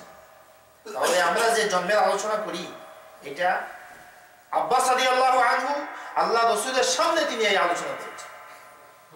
তাহলে আমরা যদি ওয়ালাম্মা তাম্মা মিন হামলিহি বলে এখানে যদি আল্লাহ রাসূলের জন্মের আলোচনা করি, গুনার কাজ না সওয়াবের কাজ? সাহাবায়ে কেরাম যদি করতে পারেন, আল্লাহ রাসূলের চাচার জান যদি করতে পারেন, কেন আমরা করতে পারব? এটা জায়েজ। এবং ইবনে হাজার আসকালানী ওই হাদিস সম্পর্কে বলেছেন যে হাযা হাদিসুন হাসান, এটা হাসান হাদিস, দঈফ বলে কেউ এটাকে কাট করতে পারবেন না। আচ্ছা, এটা বলে তারপরে কিয়াম করে, এই কিয়াম, এই যে ইয়া নবী সালামু আলাইকা বলে আমরা যে কিয়াম করা হলো, এই কিয়াম দু ধরনের কিয়াম হয়। দাঁড়ানো, একটা সম্মান প্রদর্শন করে দাঁড়ানো হয়, আর একটি হচ্ছে আনন্দ ফিল করে, অনুভব করে দাঁড়ানো হয়। দুই ধরনের কিয়াম আছে। একটা হচ্ছে আনন্দে দাঁড়ানো, আর যদি আমরা এখানে বসে কোনো একটা আনন্দঘন কোনো একটা বিষয় নিয়ে আলোচনা করি, আমাদের দিলের মধ্যে কি খুব কান্না আসবে না খুব হাসি মানে খুশি আমরা ফিল করব? আমরা খুশি ফিল করবো, তাই তো? এবং এই খুশি ফিল করে, খুশি অনুভব করে দাঁড়িয়ে যাওয়া, এটা সুন্নাত। খুশি অনুভব করে অভিবাদন জানানো এবং এই অভিবাদন জানানোর জন্য দাঁড়িয়ে যাওয়া, এটা সুন্নাত। এটা আল্লাহ রাসূল সাল্লাল্লাহু আলাইহি ওয়াসাল্লাম নিজে করেছেন এবং তার মেয়ে ফাতেমা রাদিয়াল্লাহু আনহা তিনি নিজে করেছেন। সেটা কি রকম? হাদিস শরীফের মধ্যে উল্লেখ রয়েছে, রাওয়াহু তিরমিজি আন আয়েশা রাদিয়াল্লাহু আনহা।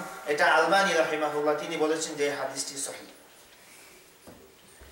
এই হাদিসের মধ্যে রয়েছে ওয়াকানাত মানে ফাতেমা রাদিয়াল্লাহু আনহা ওয়াকানাত ইযা দাখালাত আলা নবী সাল্লাল্লাহু আলাইহি ওয়াসাল্লাম, যখন ফাতেমা রাদিয়াল্লাহু আনহা আল্লাহ রাসূল সাল্লাল্লাহু আলাইহি ওয়াসাল্লামের ঘরে হুজরা মুবারকে যেতেন, কামা ইলাইহা, তখন আল্লাহ রাসূল সাল্লাল্লাহু আলাইহি ওয়াসাল্লাম দাঁড়িয়ে যেতেন, ফাকাব্বালাহা, এবং তাকে তিনি চুম্বন করতেন, মেয়েকে চুম্বন করতেন, ওয়া আজলাসাহা ফি মাজলিসি, এবং তার আসনে তিনি তার মেয়েকে বসাতেন।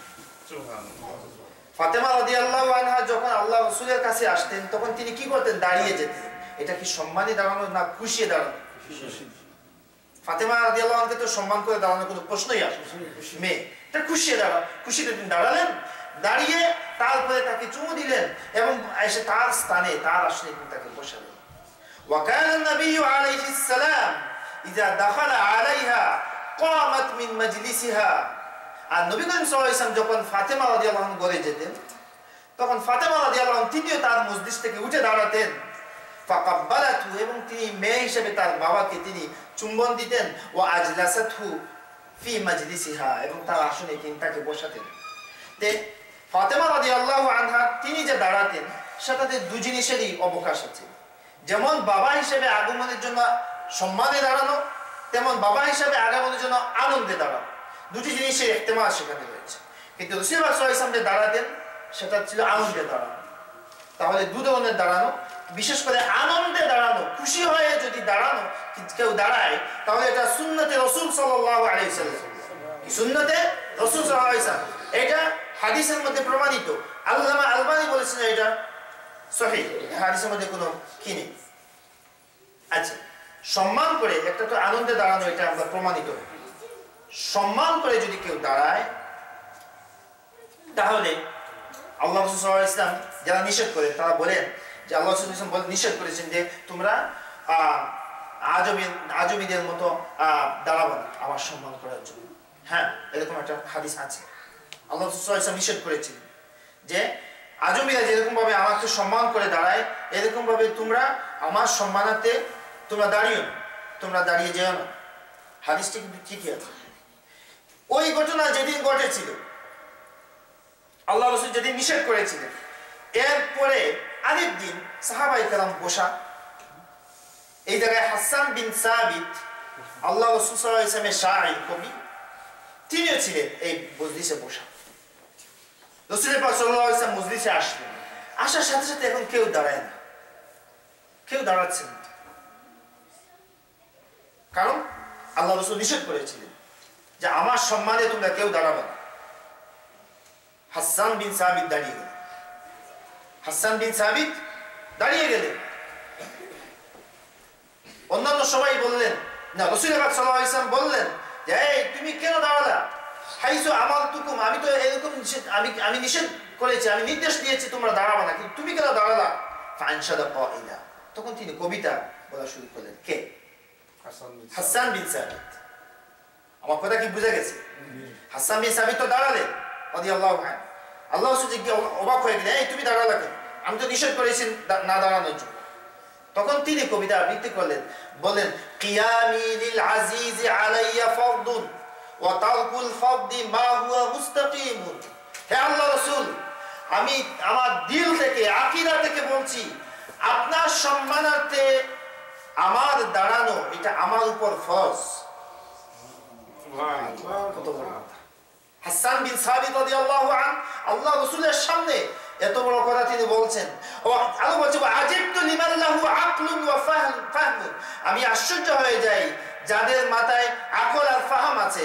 ইয়ারা হাযাল জামাল, তারা এই সুন্দর সৃষ্টিকে দেখে আর তারা দাঁড়ায় না। আমি অবাক হয়ে যাই এই সমস্ত মানুষ যাদের গিলু নেই, আকল আছে আকল নেই, যাদের বুঝ আছে আসলে বুঝ শক্তি নেই, যে ওই সুন্দর মানুষটি, ওই সুন্দর আল্লাহ রাসূল, তাকে দেখার পরেও সে দাঁড়ায় না। আমি অবাক হয়ে যাই, আজিবতু, আমি তাজ্জুব হয়ে যাই। এত বড় কঠিন কথা কে বলবে? হাসান বিন সাবিত রাদিয়াল্লাহু আনহু। আল্লাহ রাসূল সাল্লাল্লাহু আলাইহি ওয়াসাল্লাম ফাতাবাসসাম, আল্লাহ রাসূল সাল্লাল্লাহু আলাইহি ওয়াসাল্লাম মুচকি হাসলেন। আল্লাহ রাসূল সাল্লাল্লাহু আলাইহি ওয়াসাল্লাম কি করলেন? মুচকি হাসলেন। ওয়া আকাররা হাসান বিন সাবিত আলাইহি, এবং হাসান বিন সাবিত কে বলেছেন, হ্যাঁ তুমি ঠিক বলেছো।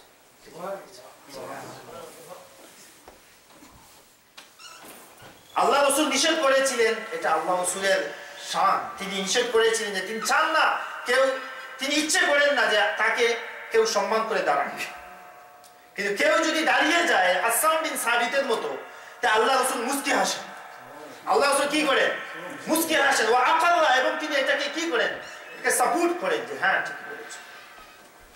কেউ যদি কাউকে সম্মান করে, এই তোমরা কেউ আমার কাছে আসবা না, নিষেধ কেউ আসবে, কিন্তু কেউ যদি সাহস করে চলে যায়, গিয়ে যদি, অনেক ঘটনা এমনও আছে, গিয়ে যদি গিয়ে সালাম দিয়ে দেয়, তাহলে উনি মুচকি আসেন, হ্যাঁ ঠিক আছে বল কেমন আছে।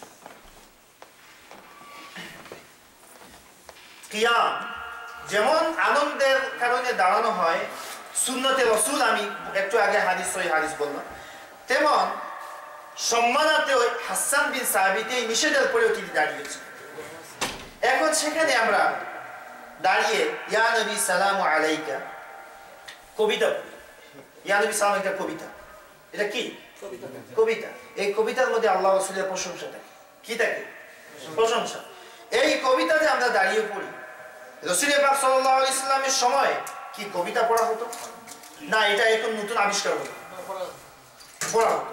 বুখারী শরীফ, মুসলিম শরীফ, প্রতিটি হাদিস গ্রন্থের মধ্যে সহিহভাবে উল্লেখ করা হয়েছে যে কবিতা পড়া হতো। নাহনুল লাযিনা বায়াউ মুহাম্মাদা আলাল জিহাদি মা বাকিনা আবাদা, এই কবিতাগুলো পড়া হতো।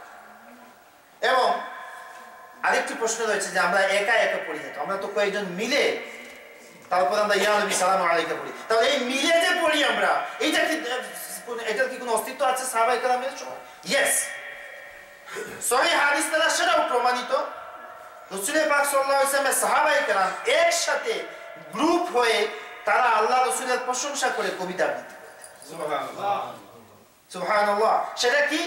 এই যে কবিতা যেটা বলা বুখারী এবং মুসলিম শরীফের মধ্যে, কানাতিল আনসার, আনসার আল্লাহ রাসূলের আনসার সাহাবীরা ইয়াউমাল খান্দাক, খান্দাকের দিন, যুদ্ধের দিন, তারা সবাই একসাথে গ্রুপ হয়ে বলেছিলেন, নাহনুল লাযিনা বায়াউ মুহাম্মাদা, আমরা মুহাম্মদ সাল্লাল্লাহু আলাইহি ওয়াসাল্লামের উপর বায়াত করলাম, আলাল জিহাদি মা বাকিনা আবাদা, সারা জীবন আমরা তার পক্ষে জিহাদ করে যাব।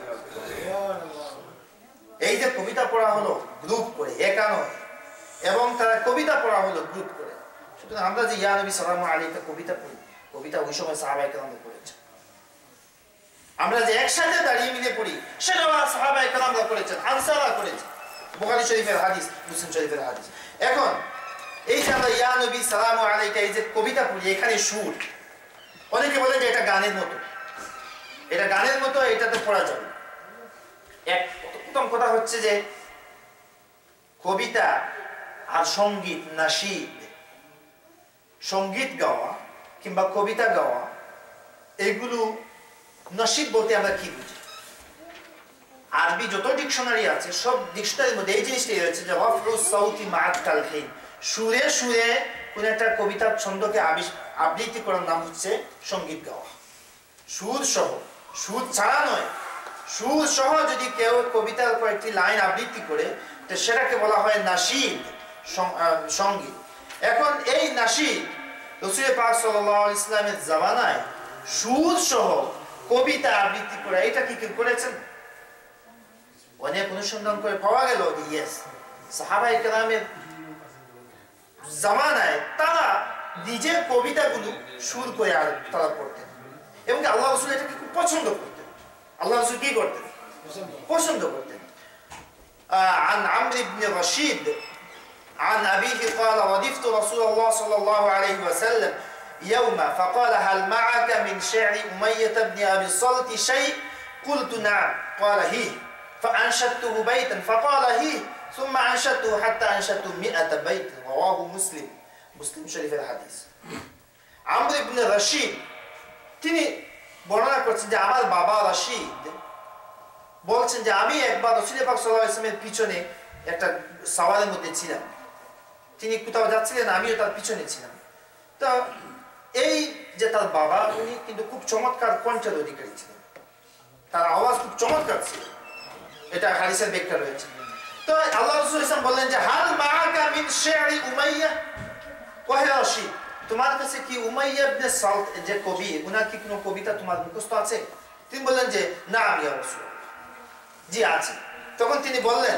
আল্লাহ সুবহানাহু হ্যাঁ হি যে তুমি বলতে শুরু করো তুমি বলতে থাকো ফাআনশাতু ওই উনি বলছেন রশিদ বলছেন যে আমি একটি শ্লোক একটি ভার্স আমি পড়লাম আল্লাহ সুবহানাহু আরো পড়ো আমি আরো পড়লাম আল্লাহ সুবহানাহু আরো পড়ো এই যে আল্লাহ বারবার বলছেন যে আরো পড়ো তার আওয়াজ এত বুলন্দ ছিল ওই রশিদের এবং তার আওয়াজ চমৎকার ছিল এরকম পড়তে পড়তে ওই উনি বলছেন যে আমি অবশেষে 100 ভার্স 100 শ্লোক আমি পড়লাম সুবহানাল্লাহ এই যে বারবার পড়তে পড়তে 100টি শ্লোক কবিতা পড়া হলো আল্লাহ রাসূল পড়ালেন এটা কাকে দিয়ে পড়ালেন এমন এক লোক দিয়ে পড়ালেন যার আওয়াজ খুব চমৎকার যেগুলোকে খুব সুন্দর করে আওয়াজ করে সুরের সাথে বলতে পারে এইরকম লোক দিয়ে এইরকম মানে সাহাবী দিয়ে আল্লাহ রাসূল সাল্লাল্লাহু আলাইহি ওয়াসাল্লাম এই কবিতাগুলো পড়ালেন আচ্ছা আরেকটি হাদিস আল্লাহ রাসূল সাল্লাল্লাহু আলাইহি ওয়াসাল্লামের উট ছিল এবং উটের একজন চালক ছিল এই উটের চালক তার আওয়াজ খুব চমৎকার ছিল কান রাসূলুল্লাহ সাল্লাল্লাহু আলাইহি ওয়াসাল্লাম হাদ حسن الصوت فقال له رسول الله صلى الله عليه وسلم رويدا يا أنجشا তো আল্লাহ রাসূল সাল্লাল্লাহু আলাইহি ওয়াসাল্লামের যে উট চালক এ খুব চমৎকার কবিতা তিনি আবৃত্তি করতে পারতেন তার আওয়াজ খুব চমৎকার ছিল এবং সেটাকে সঙ্গীত আনসাদা বলা হয়েছে নাশিদ যেটাকে সঙ্গীত আমরা বলি হাদিসের শব্দ যেটা নশিদ নাশিদ বলা হয়েছে সঙ্গীতের কথা বলা হয়েছে এই উট চালক তিনি সঙ্গীত বলতেন আর সঙ্গীত সুর ছাড়া কোনো সঙ্গীত হয় না সঙ্গীত আজ পর্যন্ত কেউ বলতে পারবে না যে সুর ছাড়া কেউ সঙ্গীত গাইছে কেউ যদি সঙ্গীত সুর ছাড়া গায় সবাই বলবে যে মারহাবা মারহাবা এক কথা বলার পরে মারহাবা বলে থামাই দেবে সঙ্গীত ছাড়া কোনো সুর হয় না এবং সুর ছাড়া কোনো সঙ্গীত হয় না এজন্য হাদিস শরীফের মধ্যে সঙ্গীতের কথা বলা হয়েছে নাশিদ যেখানে সুরের কথা এখানেই চলে আসি যে যেখানেই নাশিদ সেখানেই সুর সেখানে আল্লাহ রাসূল সাল্লাল্লাহু আলাইহি ওয়াসাল্লামের উট চালক তিনি নাশিদ গাইতেন তিনি সঙ্গীত গাইতেন এবং কান হাসানুস সাউত চমৎকার আওয়াজ ছিল এবং আল্লাহ রাসূল বলতেন যে রুয়াইদা ধীরে ধীরে উট চালাও তুমি বলতে থাকো রাসূল সাল্লাল্লাহু আলাইহি ওয়াসাল্লাম সাপোর্ট করতেন আমরা যে ইয়া নবী সালামু আলাইকা এখানে যে আমরা সুরের সাথে বলি এই যে সুরের সাথে আমরা বলি এটা সুন্নাহ আল্লাহ রাসূল নিজে তিনি পছন্দ করেছেন আর আল্লাহ রাসূলের ওই পছন্দের প্রতি যদি আমার জবান যদি বেরিয়ে আসে তার বিরুদ্ধে আমি ভয় করছি এই সমস্ত লোকদের ব্যাপারে আল্লাহ রাসূল কি ফয়সালা দেন কিয়ামতের দিন যেদিন তার শাফাআত ছাড়া কোনো উপায় থাকবে এরপর আজান দিয়ে দিন শেষ করে দিন না 10 মিনিট পরে নামাজ পড়লে আমি জানাই তো আজ হালকা বেশ নেই আর 5-6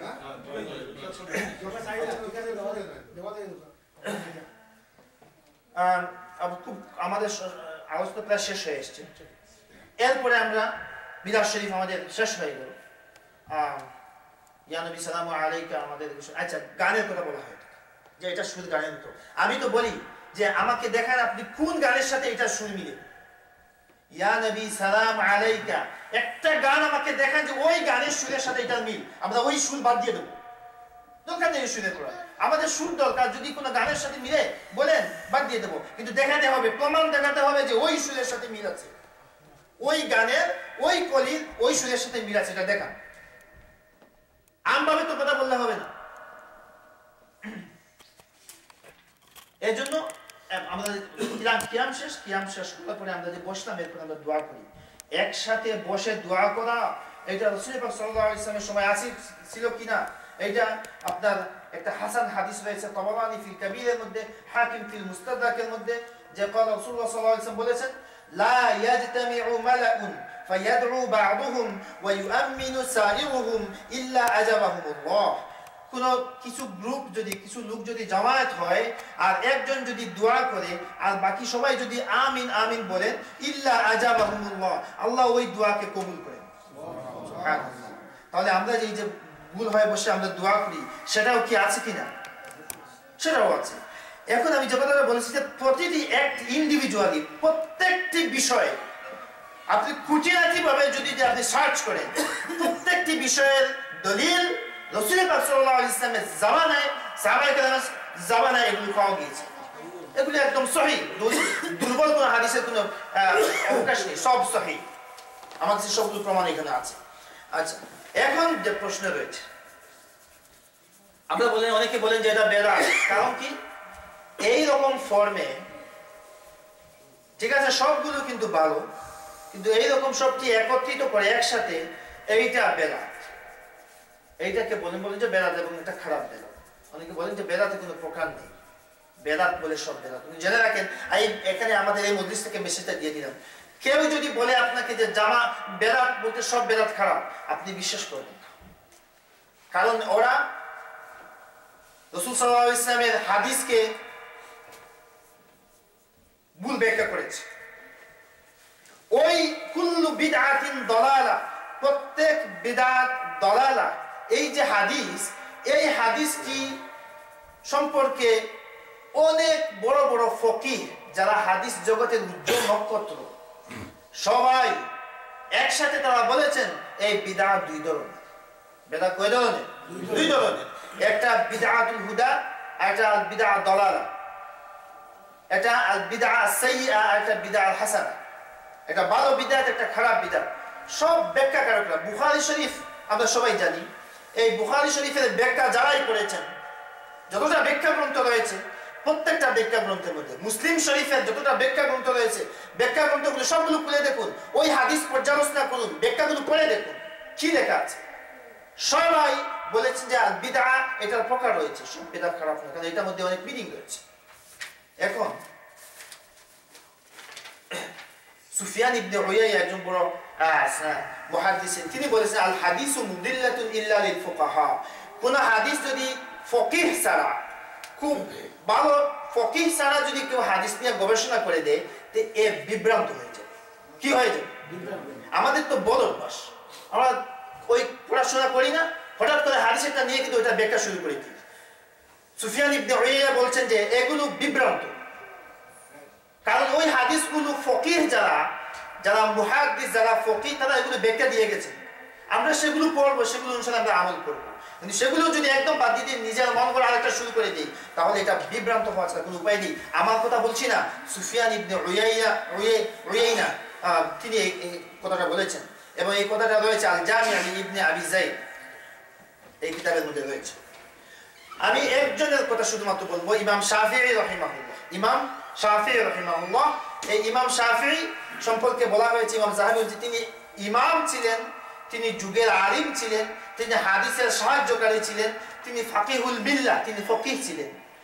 এইরকম নাসিরুল হাদিস, এইরকম ফকিহ, এরকম ভাবে বড় আলিম এবং ইমাম, তিনি এই বেদাত সম্পর্কে কি বলেছেন?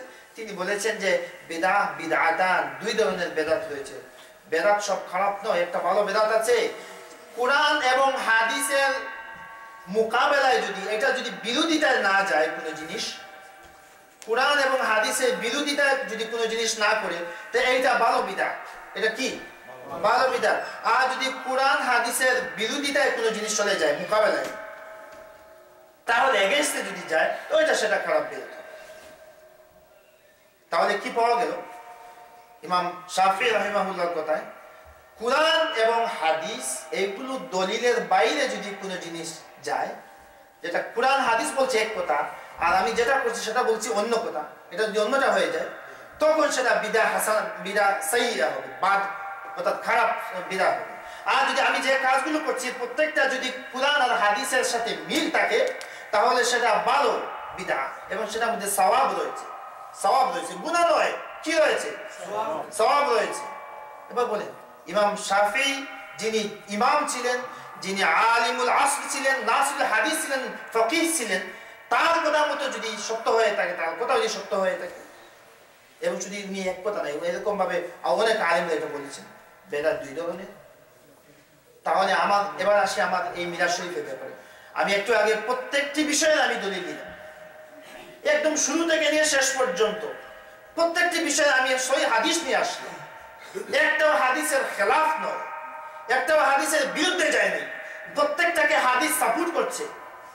তাহলে এই বিষয়টা, এই সমগ্র আমার কার্যাবলী, এটাকে বেদাতে, যদি বেদাত কেউ বলেও থাকে যে একসাথে আমরা বলছি, এটা এরকম একসাথে বলা সাহাবায়ে কেরামরা করেন না।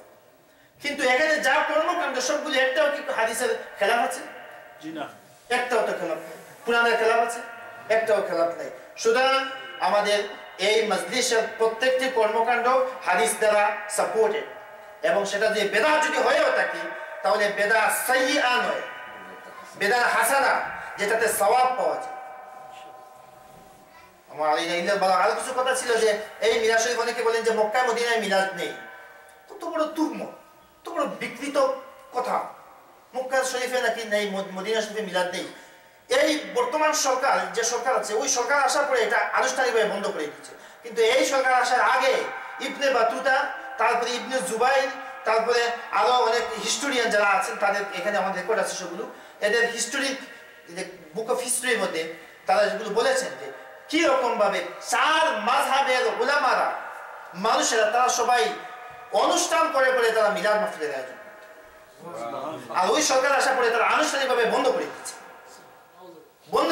কারণ আমরা বলি যে না, আনুষ্ঠানিকভাবে হয় না। কিন্তু আজও এই মক্কা শরীফে এবং এই মদিনা শরীফে আজও আল্লাহ রাসূলের অনেক আশিকেরা এখনো পর্যন্ত আছে, যারা মিলাদ শরীফের কায়েমান সাবিত রাখছে এখনো পর্যন্ত। আজ আপনি মক্কা শরীফে যান, খুঁজে বের করুন, ওই আল্লাহর ওই রাসূলের আশিকগুলোকে খুঁজে পাবেন। তারা, আমরা এখন অতি অল্প সময় মিলাদ শরীফ শেষ করি, তাদের ঘন্টার পর ঘন্টা তারা মিলাদ শরীফ পড়ে। মদিনা শরীফে আপনি মিলাদ শরীফে বসেন, ঘন্টার পর ঘন্টা তারা মিলাদ শরীফ পড়ছেন এখনো। আর তারা এখানে বিকৃত ডিসইনফরমেশন মানুষকে দিচ্ছে, মক্কা মদিনায় মিলাদ নেই। আল্লাহ আমাদের হেফাজত করুন, আমাদের জিহ্বাকে আমাদের কন্ট্রোল করার তৌফিক দান করুন আমাদের আল্লাহ। এই জিহ্বা যেমন জাহান্নামে আমাদেরকে নিয়ে যেতে পারে, তেমন জান্নাতেও নিয়ে যেতে পারে। রাসূলের ব্যাপারে কথা বলার ক্ষেত্রে আমাদের পড়াশোনা, আমাদের যথেষ্ট পরিমাণ সতর্ক হয়ে কথা বলা আমাদের দরকার। আলাইনা ইল্লাল বালাগ। এবার আযান।